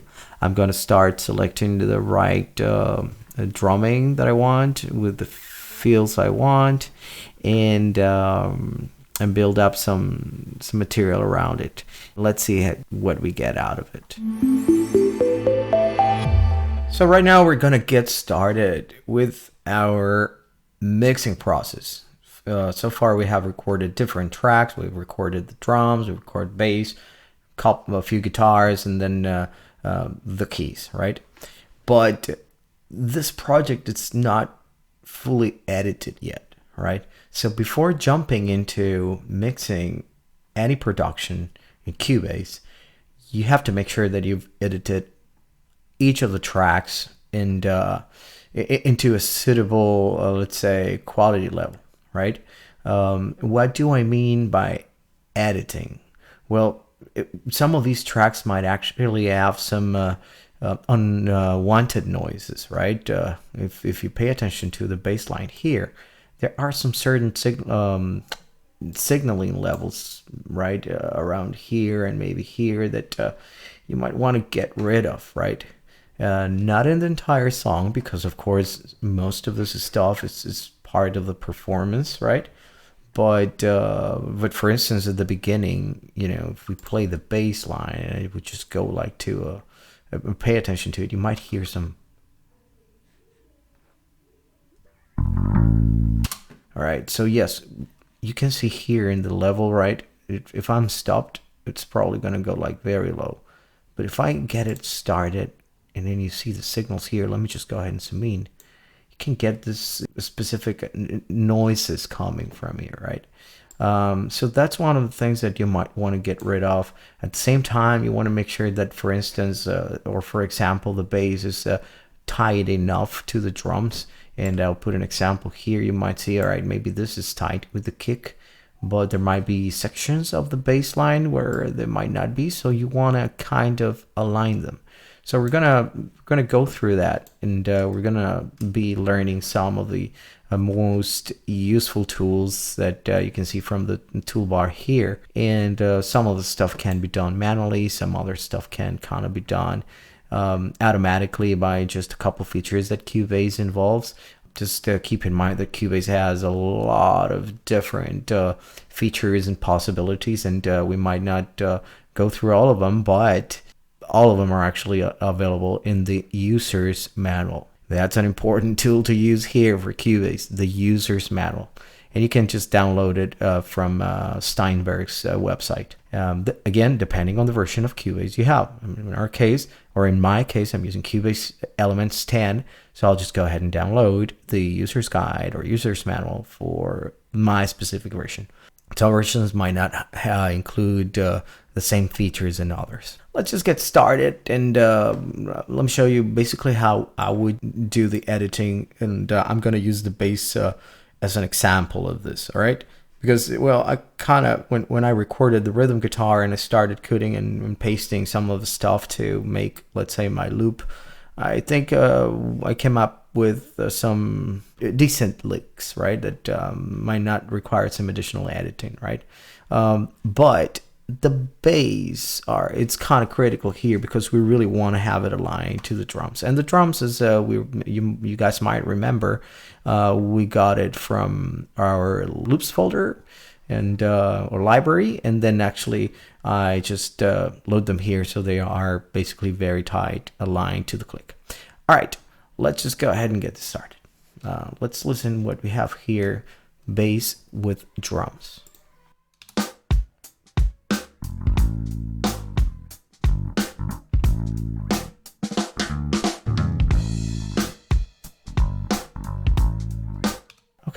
So I can detect that there is a slight shifting here, and it's also visually noticeable here, right? So we have the kick coming in, but the bass starting a little bit later. In some cases, this is kind of acceptable, right? Because it's a human execution.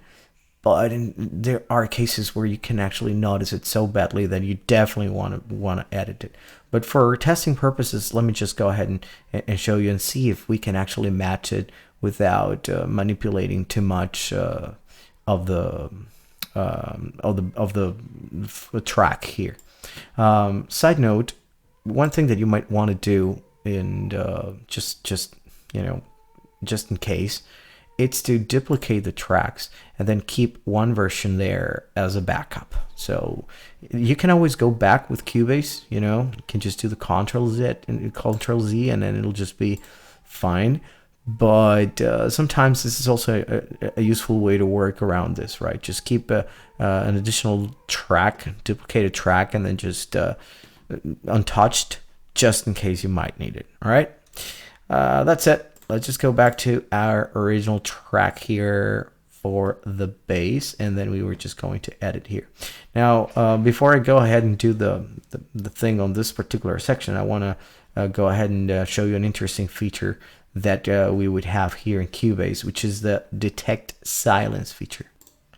So the Detect Silence feature, you will get it when you first have to select your audio, the track, but specifically the audio signal itself, right?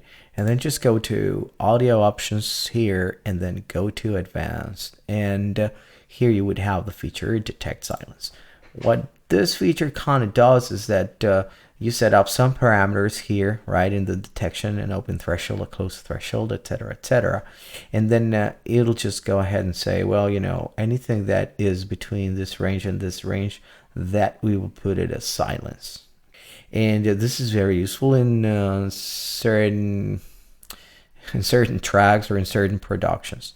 I don't think it will work for us for the bass track that we're doing right now, but this is a very useful feature in, for example, vocals, for instance, and so on. You can, of course, adjust here the threshold, right? And then you go, all right, maybe this is too high. We want to expand the threshold to a wider range, and so on. And then, for instance, if you notice, what's going to happen if I increase the threshold to this level is that only these two sections of the bass are going to be not detected as silence. The rest is just going to be silence, right? And let me just show you quickly a quick example. And maybe this is all right. And then see, for instance, here I'm going to be losing some, part of the ending. So I really want to try to narrow it down. Let's give it a shot. All right. Let's see what we get. We can always go back if needed. And see, we got it cut, right? So it automatically basically cuts my track into the pieces that I told them not to consider as silence. The rest was considered as silence, right? So basically it automatically did the cut, etc., etc. So maybe I can just go ahead and use the little pieces here and then align them to my needs, etc., etc. But let's see if we're missing something here. Because if we're missing something, then we'll just have to go back and then start manually cutting each of those sections, which of course it means a little bit more work, right?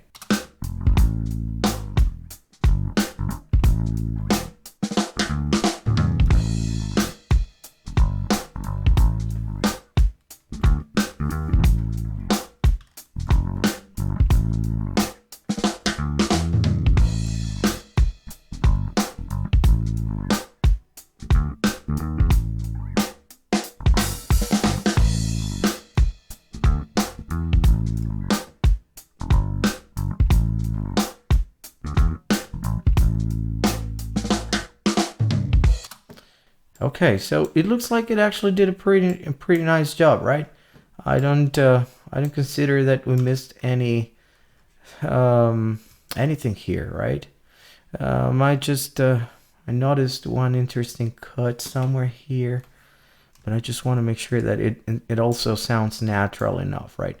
Here, I mean, for instance, if you feel that it could like too fast or shortly where you want it, you can just, of course, move it on. Well, what happened right now is that I try to move it further away, but I have the grid enabled and I'm in quantization 1/4, and this is kind of not useful, right? So let me just go ahead and get the disabled, and of course, let me just go back, right? Control Z, Control Z, and then I can just do it freely, right?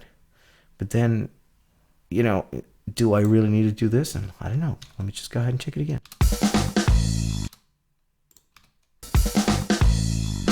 It's not that bad.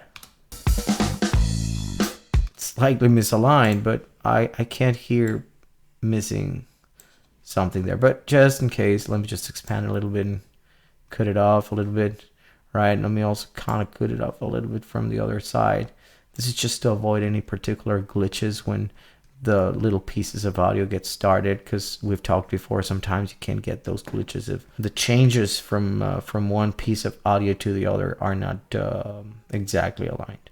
All right, so let's go ahead and listen again, and now pay attention if there's something misaligned with their drums, and then we can just go ahead and start moving it according to our needs.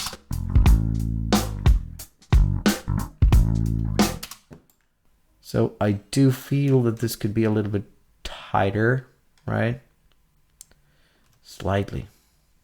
Let's make sure to keep it the grid off, and then, you know, be able to freely move through the whole track, so it'll just sound more here.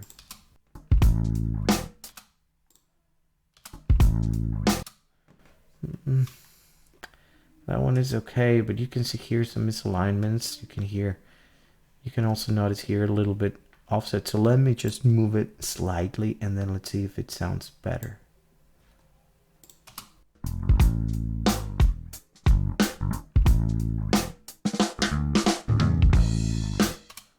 Yes, I moved it slightly, and I think it kind of improved a little bit. Let's try also here.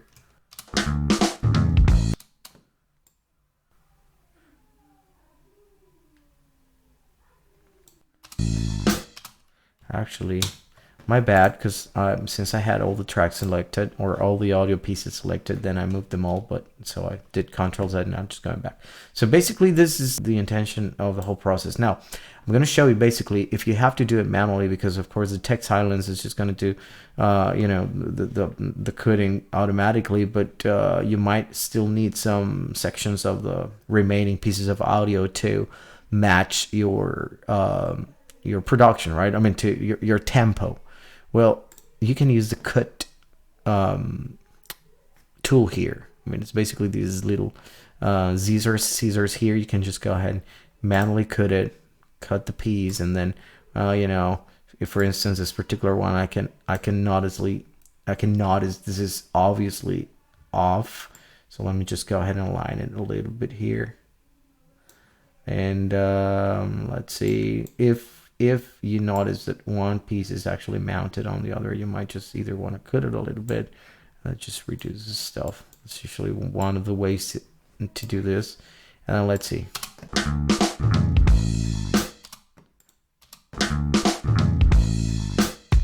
It kind of sounds better, right?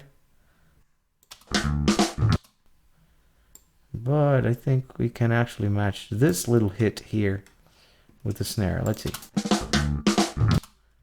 It didn't work pretty well. Let's try to match it here. And you can see actually you can move it wherever you want.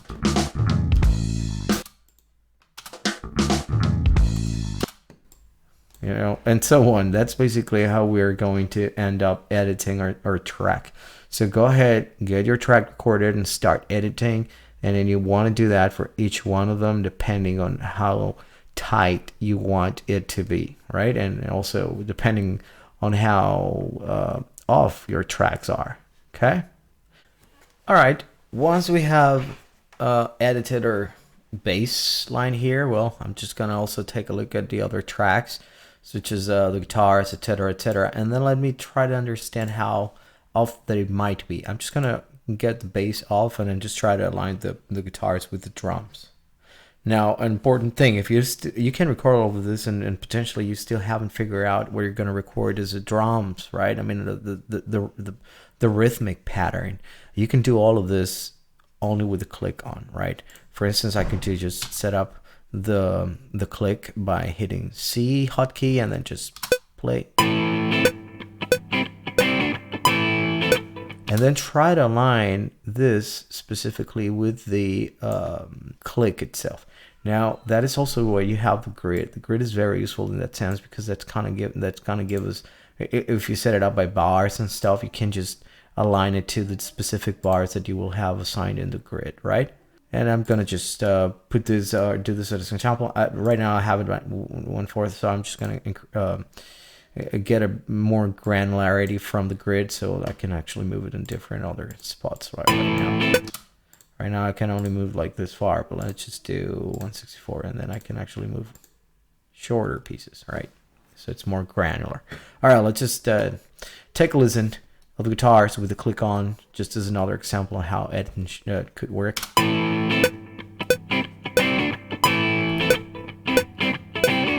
All right. So basically, we're probably going to have to move the guitar a little bit to try to tie it up a little bit, right? And it's even a little bit off from what we got for the bass here, and the drums, etc., etc. But an important thing here also is that there is this other useful tool, which is a quantization tool, right? So if you go ahead and select your audio pieces and you go to quantize, and you hit in there, it'll automatically try to adjust your audio to the grid, and that it's going to be also aligned to the grid granularity that you have selected from also the quantize option over here, right? That might be very useful in your case. It's usually very useful when you record MIDI, but it should also work with the audio itself. So it adjusts a little bit all this audio signal in order to make it closer to the grid. Of course, other versions of Cubase and other versions of other Steinberg tools such as Nuendo, their tools and the options to perform specific edits, etc., are more advanced, and you can get even better results. But by now, it's important for you to know that the quantitation option exists. That is going to get your audio a little bit more aligned to the grid, and then it will help you to edit your tracks to make it sound a little bit tighter, right? For instance, right now, I'm just going to try to work on the guitar slightly and try to make it a little bit tighter so it sounds more, let's say, aligned to the drums, all right? Or the click.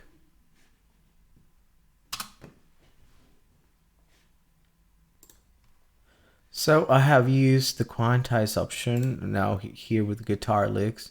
For the rhythm guitar, I kind of left it pretty much unchanged than what I've recorded and what I've used kind of to loop. But for the guitar licks here, and then because I know it's a very subtle sound or arrangement of the guitars, but I try to adjust it with the quantize, and then of course I'm going to check if I need to do any additional adjustments. Most of the time, even when you use the quantize option, you might still need to manually run some adjustments. Let's see, with the click on.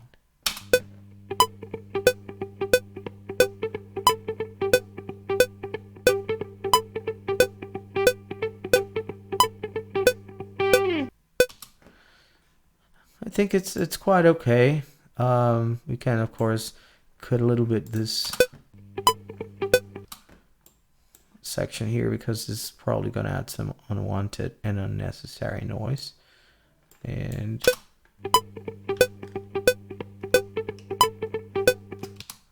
it's okay. I think with the quantize option we were able to get some decent alignment here, right?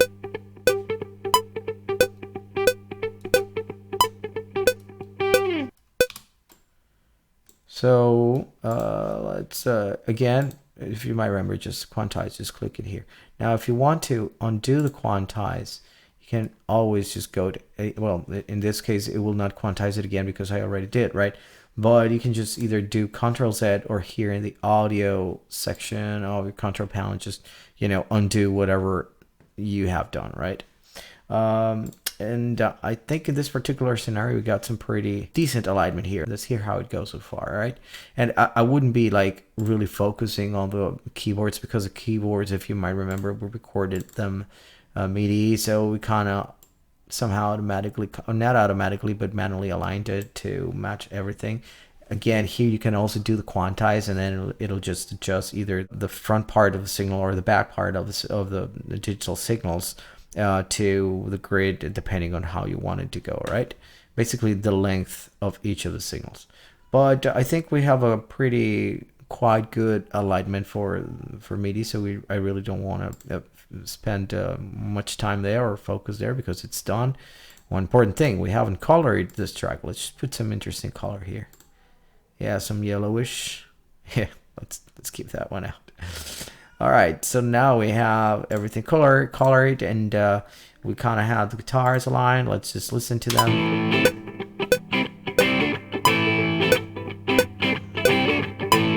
Click off. Drums on.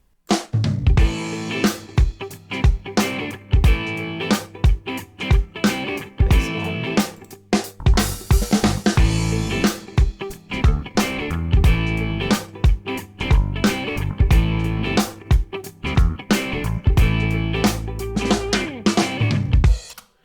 Okay, now we got all of the stuff. I think this bass track, we might not need it, but let's keep it there just in case, right? And then we'll just see if we need to do something with it. All right, I'm just gonna rename it here like bass backup. All right, and this is also very helpful if you're recording different guitars, right, and different licks and different versions. You can just keep them all and track them all. And in case you want to get pieces from one to the other track, and then just build up your final guitar track. But that is really depending on the production you're doing, right? Okay, that being said, let's take a listen to the guitar lead. Why do I want to do this? Well, it's very simple. The guitar lead is actually adding distortion, right, to the guitar. And because of that, there is always some unwanted noises coming from the sensitivity that the guitar gets from the distortion, right? Distortion is basically, let's say, a heavy, extremely compression to the signal. So that also, kills the dynamics a little bit. We will talk about it further on. All right, let's listen. It seems it's not that bad, right? But I would still want to get rid of this section here, right? I don't really need it. All right. In fact, even here with the guitar licks, I don't think we have a guitar lick earlier. Let's see. I think there was something.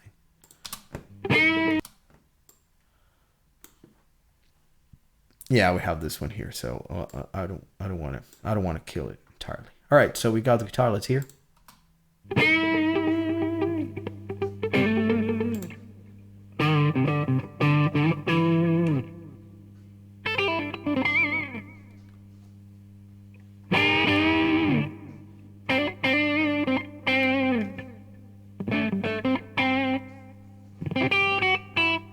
All right, I think we can work with this. We can just keep this the way it is. Further on, we'll see if we have additional unwanted noises. There might be some noises that you won't hear during the addition section of the tracks. But further on, when we start adding components and processing into each of the tracks, then some volumes might increase, right? Or, the clarity of certain specific components of the signal might also increase or might be more noticeable. And then at that point, we might still need to do some additional editing. But by now, we want to do as much as we can to get the tracks cleaned out, and then just move forward, at least with the initial part of the mixing. Okay. So that being said, we have already the guitar tracks. We have everything kind of edited, like roughly, and we can just go ahead and start mixing. But before we start, doing our mix, we want to have clean tracks. Right now, all of this stuff is edited, and some things might happen here while I'm mixing or touching tracks, and I might just mess up with something I don't want to. So I usually, what I do is I export each of these individual tracks, and then I import them or load them to a new project. And that new project with the clean tracks, it's what we are going to be working on in terms of mixing and adding Cubase plugins and Cubase processes as part of the mixing itself. Okay, that also will help us to get this MIDI track over here that it's currently loading stuff from the Contact plugin, and of course consuming resources from our system, from our computer.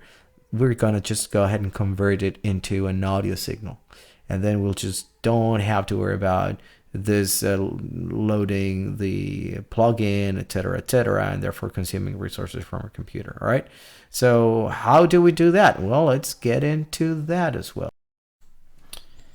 Okay, so in order to export our files individually and then just get the final edited files ready for starting or mixing, we actually have two options. And because this is Cubase Elements 10, actually these two options are kind of workarounds to generate the individual tracks. For instance, one audio file for the drums, one audio file for the bass, and so on, right? Now, if you are using another version of Cubase, I think Cubase Artist provides that option, as well as Cubase Pro and also Nuendo. I mean, you can actually export the individual files by just selecting which specific track do you want to export, and then just get it done. Here in Cubase Elements, you don't have that option. So the two options that we're going to go through are kind of the workarounds to do this, but they work anyways pretty well. Now, the first option, which is kind of difficult, but and I'm going to tell you why it's difficult sometimes. It's based on the freeze option, right? So basically, this freeze option, it's intended to be used to freeze a specific track and not be consuming a lot of resources from the system, etc., etc. We'll just maybe talk about it further on, but this option can be used as a workaround to generate the files. Why? Well, it's simple. I'm going to use the drum track here as an example, right? I want to go ahead and export this specific track into one single audio file. So I'll just go ahead, click this option, freeze audio channel. It's going to show the tail size, which you don't really have to worry about this one by now. Just click OK, and then it'll just generate that file, and it's going to be exported in the freeze folder file, which is in my case I have it here, right? And then see, I got it. So it's a 13 meg audio file just for the drums. That's it. And if I actually go ahead and pull it back in just for testing purposes, I can actually confirm that the file I exported is the exact same file, right, that I had here. Okay, no difference. Okay, but the problem with this option about the freeze thing is that it will only work straightforward with those tracks where you have them like recorded with audio from the beginning to the end. Like this drum track, there is no spaces right there. But for the bass or for the guitars, you would notice that are some spaces here in between, right? Some other parts. So basically the audio, it's cut off. So for instance, in order to use this option, like for example, on the one we were doing for the drum, if you disable this, you just make sure to put here, okay, I'm unfreezing the track, but keep the freeze files, all right? The drum again. But I don't want to keep the freeze files by now. What happens with this option, as I was saying, if you do it with the bass, then the Cubase is just going to go ahead and export strictly the audio material. I mean, the audio information. nothing else. And that is a tricky situation because we really don't want that. And I'm going to show you why. You go ahead, use freeze, click OK, get the frozen file, same folder we were before, got here the bass, right? And it's a 5 meg file, all right, good. But if I load it here, just click OK, then you will notice it's not the exact same file I recorded, right? It's simply not. And if I try to align it here, it's just not gonna match. It's just gonna be like literally shorter, etc., etc. Well, the reason is Cubase is just exporting the audio material, the audio data, and those empty spaces in between for Cubase, they don't exist. So you put it all together.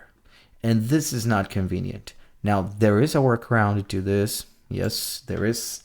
And I'm going to show it to you right away. I'm going to take advantage of this particular track. Let me just rename it just for demonstration purposes. So one option is to go ahead and copy silent sections of any track you might have here. For instance, I'm going to do it from this track for the guitar. Okay. So I'm just going to go ahead and say, well, and by instance, this option over here, it's a range selection, very useful tool, right? The one that we've been using all the time, it's this RO, which is basically just object selection, and that's just to do stuff like this, and then just to move those little pieces around. But the range selection, it's kind of, I can use it for copy and paste a certain section. So I copied it. I have to select the track where I'm gonna paste it, and then see, I'm actually getting the area marked already. And then I copied that specific range selection. Just go ahead and increase the quotation here. Great. Now that I have this, I just want to make sure I'm gonna, just copy paste this all over this track. I'm gonna tell you why this is for in a second. So I am going to fill this track with, let's say, silence audio, right? It's not entirely silenced because you might notice that this is still has some audio here and there, right? But I'm putting it all together, like, piece by piece, no spaces between them, etc., etc. And then once I got it all done, I don't need these two. I'm going to go ahead and copy and paste all of those audio tracks, paste them here. Not exactly here, because apparently I might just increase the grid. Here I am still, and here I'm just gonna align this section first so I don't run into any troubles, I guess. Because of the fact I still have this track frozen, I need to unfreeze it first in order to play with it, right? So yeah, sorry about that. You unfreeze it, and now you can just adjust it to your grid in order to be able to do a copy paste like more safely and nicely. All right, so here again, mark all the tracks, copy, and then paste it over here, and the bass freeze track, the one we just named, and that's it. Okay, so if you notice, all of this stuff actually got exactly in aligned to the original bass track here, right? So everything is basically just on top of the silence. Once we have this already set up over here and then just pasted it, etc., etc., well, we might want to check that there are no glitches. There should.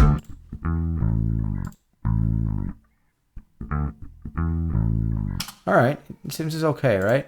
Now, once we have all this stuff filled with audio signals or audio data, we're just kind of cheating Cubase, right?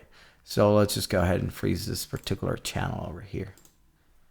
And Let's see if we got the bass freeze generated here. And let's pull it in and then let's try to see if we got what we needed. If we got the exact same signal we were looking for. And that's it. You got it, right? So that's kind of a cheating workaround. Is this the best option? Well, it really depends on what you're doing. It really depends on what you want to achieve. It is a very useful option if you're not editing anything. Like for instance, if I used my bass backup track, which is not edited and I didn't move anything from there, I can do it. If I want to do the same thing with the drums track, which I just did, it'll work perfectly fine. But in my case, it's not necessarily going to work the way I want it. So in order to avoid this, you can do option 2, which is still going to generate some sort of files with a certain level of heaviness. For instance, this one, the bass freeze, it's 6.7 megs, right? So it's kind of a heavy file, but not that heavy. So you have the other option. And what's that other option? Let me show you right away.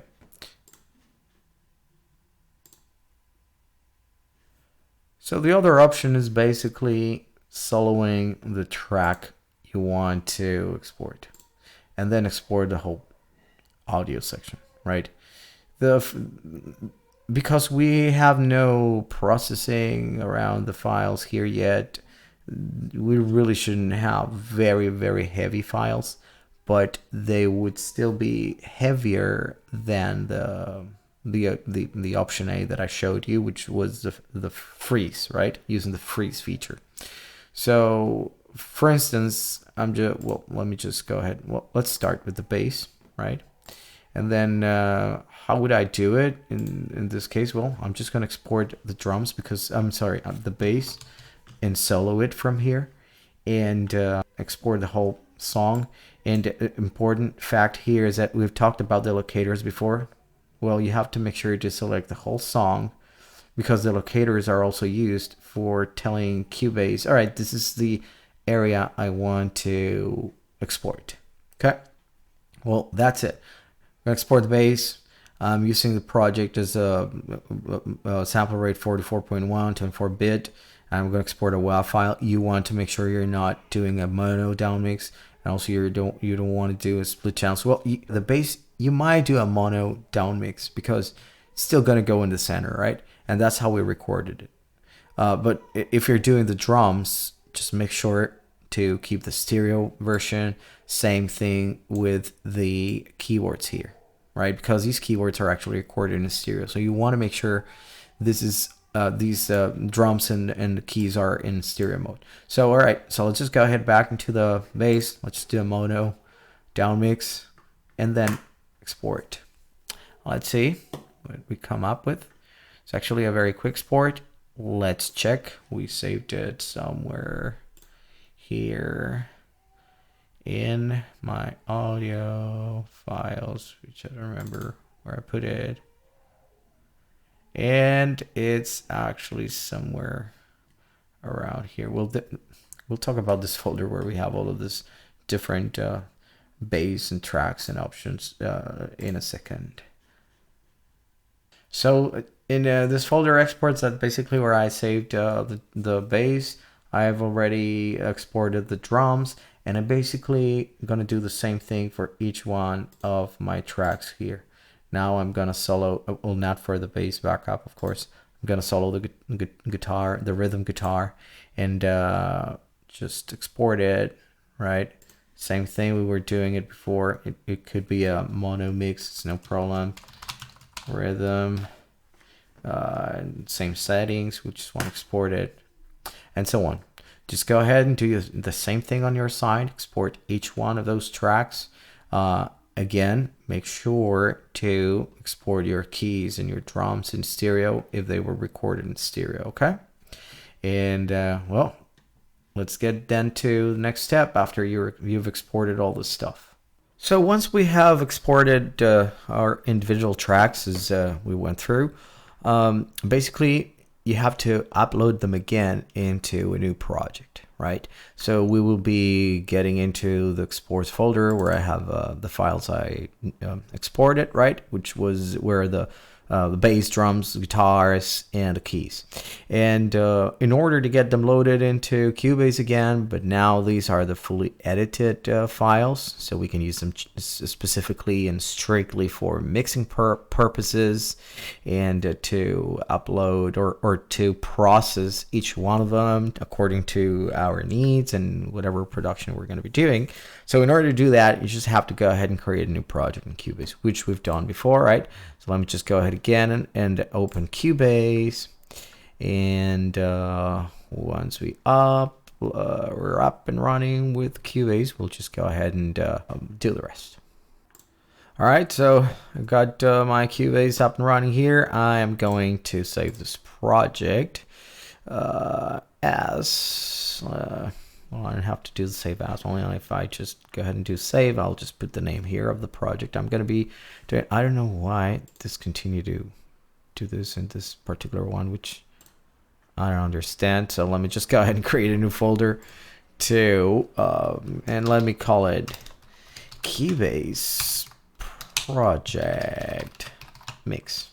Can be more creative, of course, and then just do your thing, right? I'm just gonna call it CBU Mix. That's basically the name of the project. All right, so got it right. Now, important thing, we really don't have to change the project settings again. I mean, we've set it up before, right? 44.1 kilohertz, 24-bit. But if for any reason you were to upload the files into a 48 kilohertz project setup, I'm going to show you what's going to happen.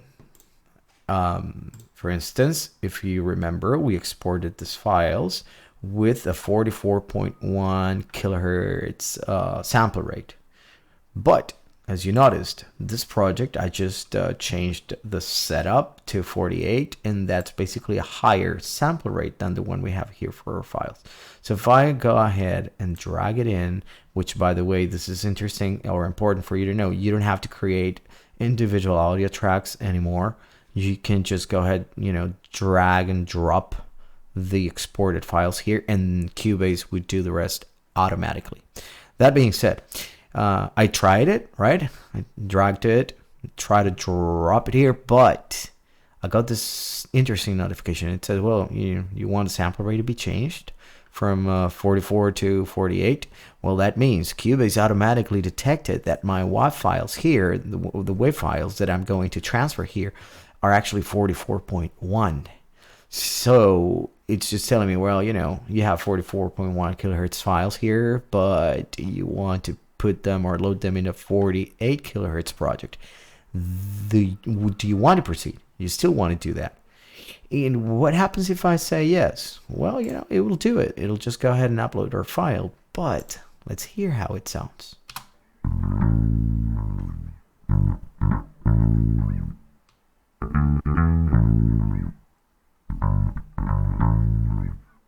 Slightly faster, I would say. So basically, you really don't want to do that. You might get the perception that this was all properly, nicely uploaded. But once you have everything done here, what's gonna happen is that your audio files are gonna sound pitched up, to call it in a way, because the sample rate increased, and that's basically gonna give the in order for Cubase to adjust that, it's going to adjust the frequency that was set up for the files that you guys recorded, and then that means increasing that operation frequency from 44 to 48, and then the electrical signal or the sound signal is just gonna have a faster, or let's put it in a way, a faster frequency, therefore a shorter period. It's kind of a technical concept. We might just go ahead through it further on, but basically the perception or the outcome that you guys are gonna get, it's a pitched up sounding type of file, right? So basically, you don't want to do that. You want to make sure that whatever files you're going to export into Cubase match the Cubase project. So you have files of 44, make sure the project setup is 44 as well. All right. Okay. So let's just make sure that we don't get the crazy things here in the project setup. Let's just, go ahead back to 44.1 and let's just okay and save it, and then let's just go ahead and put the file here. And actually, you can drag them all. You can select them all, drag them all at the same time. Make sure you select different tracks, and then boom, that's it. You get them loaded over here. All right. So let me also at the same time, just for our mixing purposes, let's set up the locators. I'm going to put the loop, so when it finishes, it'll just automatically will go back in because I have the loop enabled. Remember, you can enable it from here, or you can enable it from the top as well. All right, that being said, let's get started with our mixing process. Here we basically have got to do the same stuff that we did before. You want to recolor the tracks. You want to make sure that all the stuff is properly organized and distributed according to your needs, right? So you can actually don't get confused when you want to do stuff. So I'm gonna just drop the bass down here. Well, we have the guitars all together and the keys at the very end. And then please notice that the keys are no longer MIDI here because we exported the MIDI stuff. So what we got was actually an audio file for the keys. So that means MIDI is inexistent here at this point, right? We're all in the fully audio domain. Okay, so I'll just go ahead and do the stuff there. As talked before, you can actually select whatever colors you want. I'm just going to put the drums in green. I don't even remember which colors picked up before, and etc. etc. But I'm also going to do it. You notice that I just did it here from the edit window. So let me go ahead and do it now from the mixing console. You go to Studio, and then you open your mix console. This is one of the most useful tools and important ones that we'll be using through the mixing process. And this is the mix console. All right. And ideally, you would have two screens, right? Which I do have them right now, but it's kind of confusing with the recording software that I'm using. But we'll be switching from one to the other, right? So you will see basically how these all look like. So right now, the mixing console, it's basically just like a normal mixer, right? Like a physical mixer. That's the intention of this. So it kind of gives you the feel that you are working in a very similar way than a hardware mixing. But let's just go ahead and change the colors from here as well. We did it from the editing window, as you might have noticed. And let me just go ahead and do the same thing here. You can do it the same way, and there's a point where you're actually going to get used to work with the mixing console, and then you will find this way more useful than the editing console. So some of the things you do here, you can also do them here. You notice even the coloring, right? But here you have obviously a different visual presentation of the audio files. For instance, you would notice that we have equalizers here, the inserts, the sends, the fader, blah blah blah, all the stuff that we have here in editing. We also have it here in the mixing console, as you can see, right?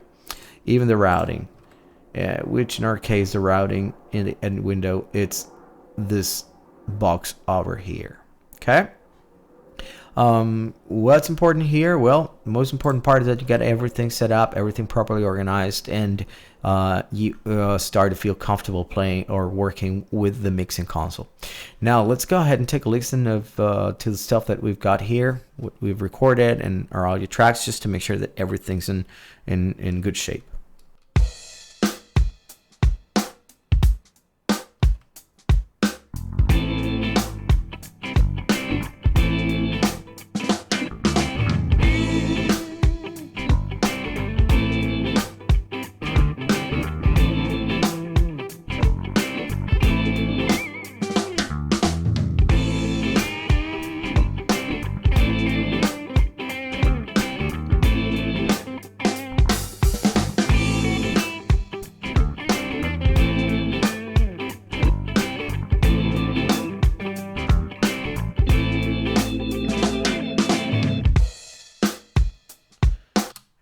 And of course, it automatically starts again. All right, everything seems to be like properly in place, right? In the proper positions. You got some pretty good sounding there to get this started. However, right now, everything except for the keys and the drums is in mono, right? Let's listen to that. Actually, let's just mute the keys. Let's mute the drums, and let's listen to the rest of the stuff. Everything's mono. What does that mean?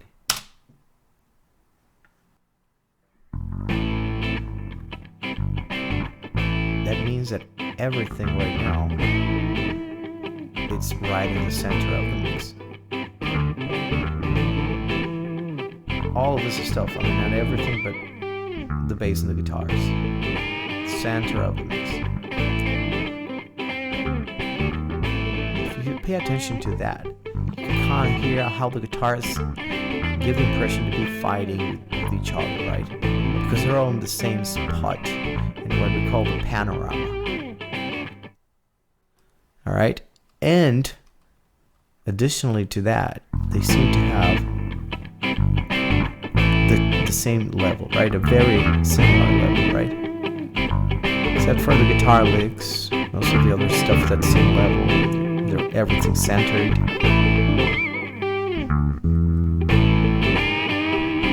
So you don't necessarily need that or want that, right? Now let's compare it to the keys, for example. You can hear the keys are split through the left and right channels.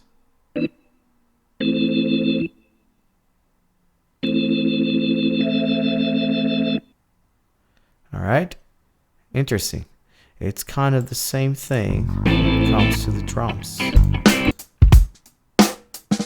The kick in the center, snare in the center. But listen to the cymbals. Listen to the toms, right? They were panned already. Same thing for the hi-hat.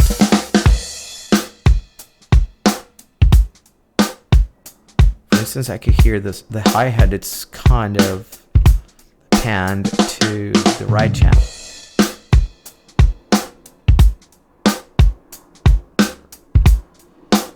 And that basically is what we want with everything in the mix. We want to make sure that everything in the mix is panned accordingly. So every single instrument in the mix has its space, right? Is a section in the mix where they can, express itself. The ideal scenario in a mix is to create what in sound engineering is called a transparent mix. Transparent mix is, well, if you are in front of a guitar being played with an electric amplifier, then you listen to that in a live situation or right in front of the amp, and then that has a specific sound, a specific crunchiness, a specific crisp, etc., etc. What you want to do is to reproduce that sound in the mix, right? And basically that's what we try to do here with each of the instruments. Okay, so the first thing you want to get started here in the console in Cubase is with the panorama for the other instruments. The bass always goes in the center because the bass has to be fully tight to the kick, right?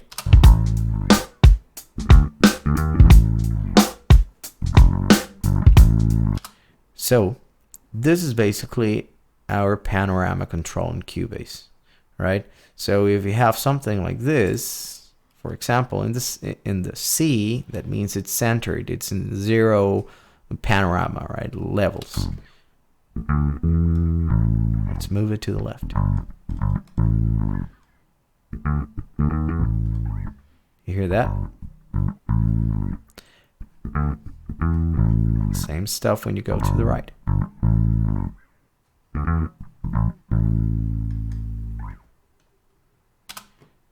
So what you want to do is to keep it in the center, at least the base. You can also double click here, put 0, and it'll just send it to the center automatically, right?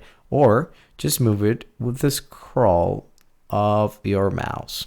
Okay, but here in the guitars, we do want to put them in different sections of the panorama, right? The guitar lead, it can stay in the center. Don't think we really need to pan it for a simple reason. This is kind of the vocals of a song, right? So in the vocals, the main vocals, the lead vocals, they usually go in the center. Same thing when it comes to the main solo, right? So the main solo should be in the center of the song. Then you would have some specific additional, extra solos. Those you can pan depending on the production, right? But in our case, we keep that one centered. And what about the guitar licks? Let's just pay attention to these two, to the guitar licks and the guitar rhythm. Both of them, I can adjust them according to my needs at the same time.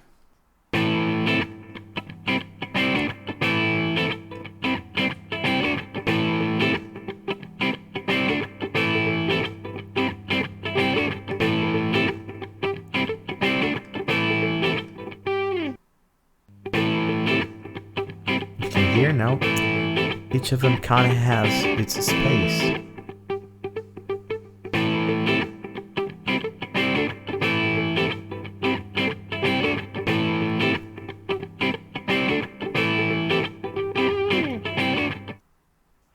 I can even put it in 50%. Now, one thing you can do also, it's because, for instance, every time I want to check on the guitars, I would have to wait. When it gets to the end and then it starts again, I'll have to wait for a certain time to start listening to guitars because we have this drums intro and stuff.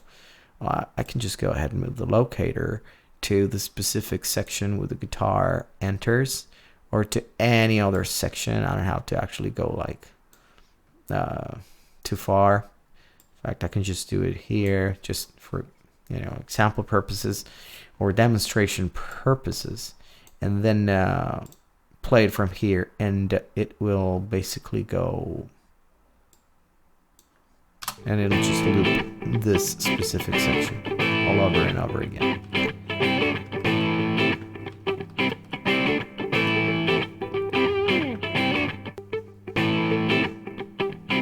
One thing you want to notice here, the levels are a little bit different, although they now kind of have their spot in the panorama.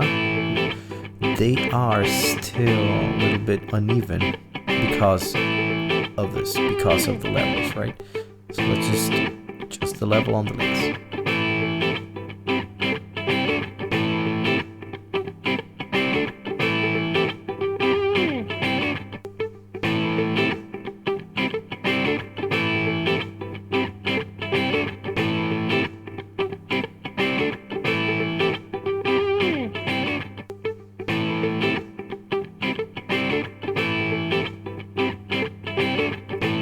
Alright, something like that would do right now. Now let's listen to the guitars with the keys.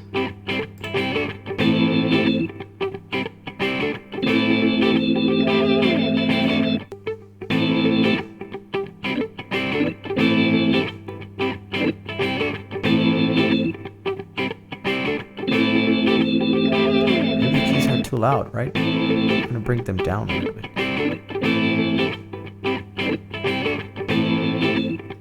So they don't fight. Maybe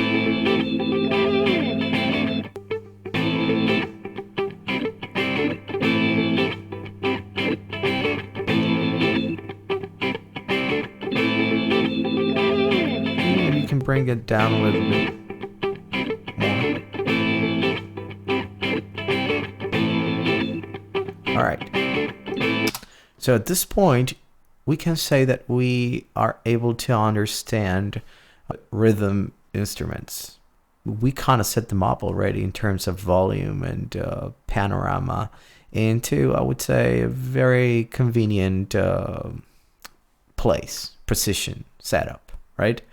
Now let's see how it all goes when we put the guitar lead. It should be in the center. Well, let's see.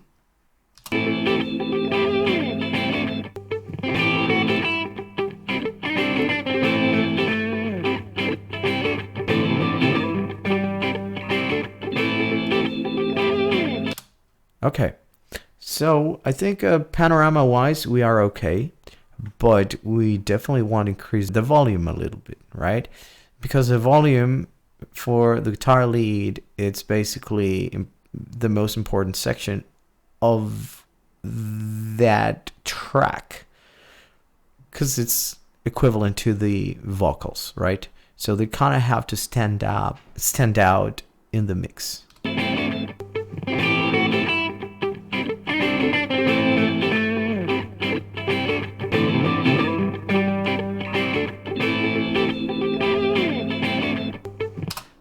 And right now, I would say this is a good position to get this started. I went up almost 3 dBs. Actually, I can just go to 3 dBs. And if you want a specific like type number, you can do it manually. Sorry, I actually did it wrong.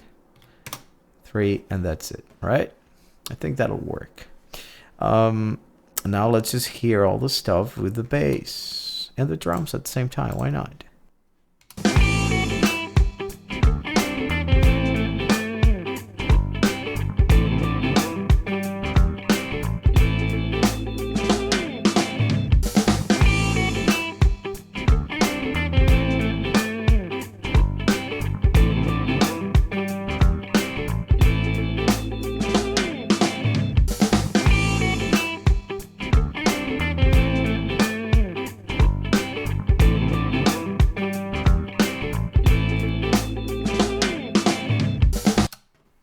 Okay, it kind of sounds, I would say, pretty decent at this point, right? We can hear the drums, we can hear the bass clearly. We are able to hear the guitar lead and standing out a bit of up front in the mix, which is good.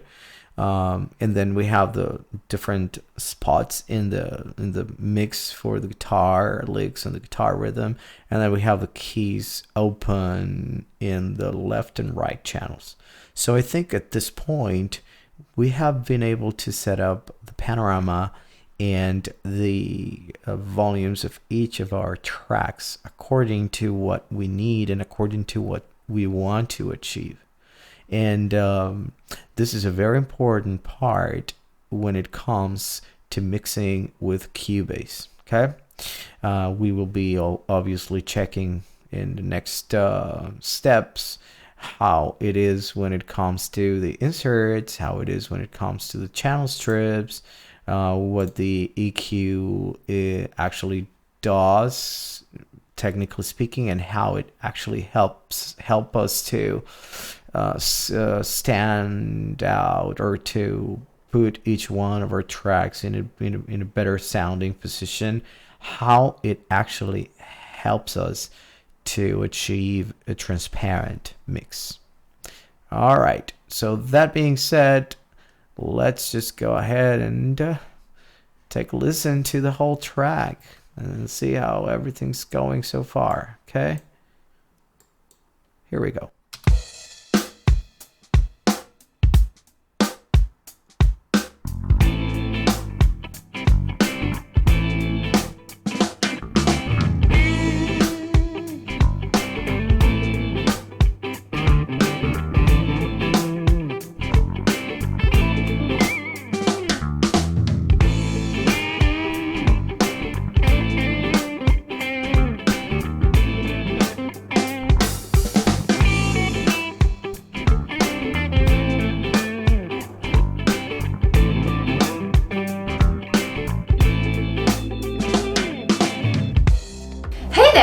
Congratulations on completing this free 2.5-hour Cubase Essentials course.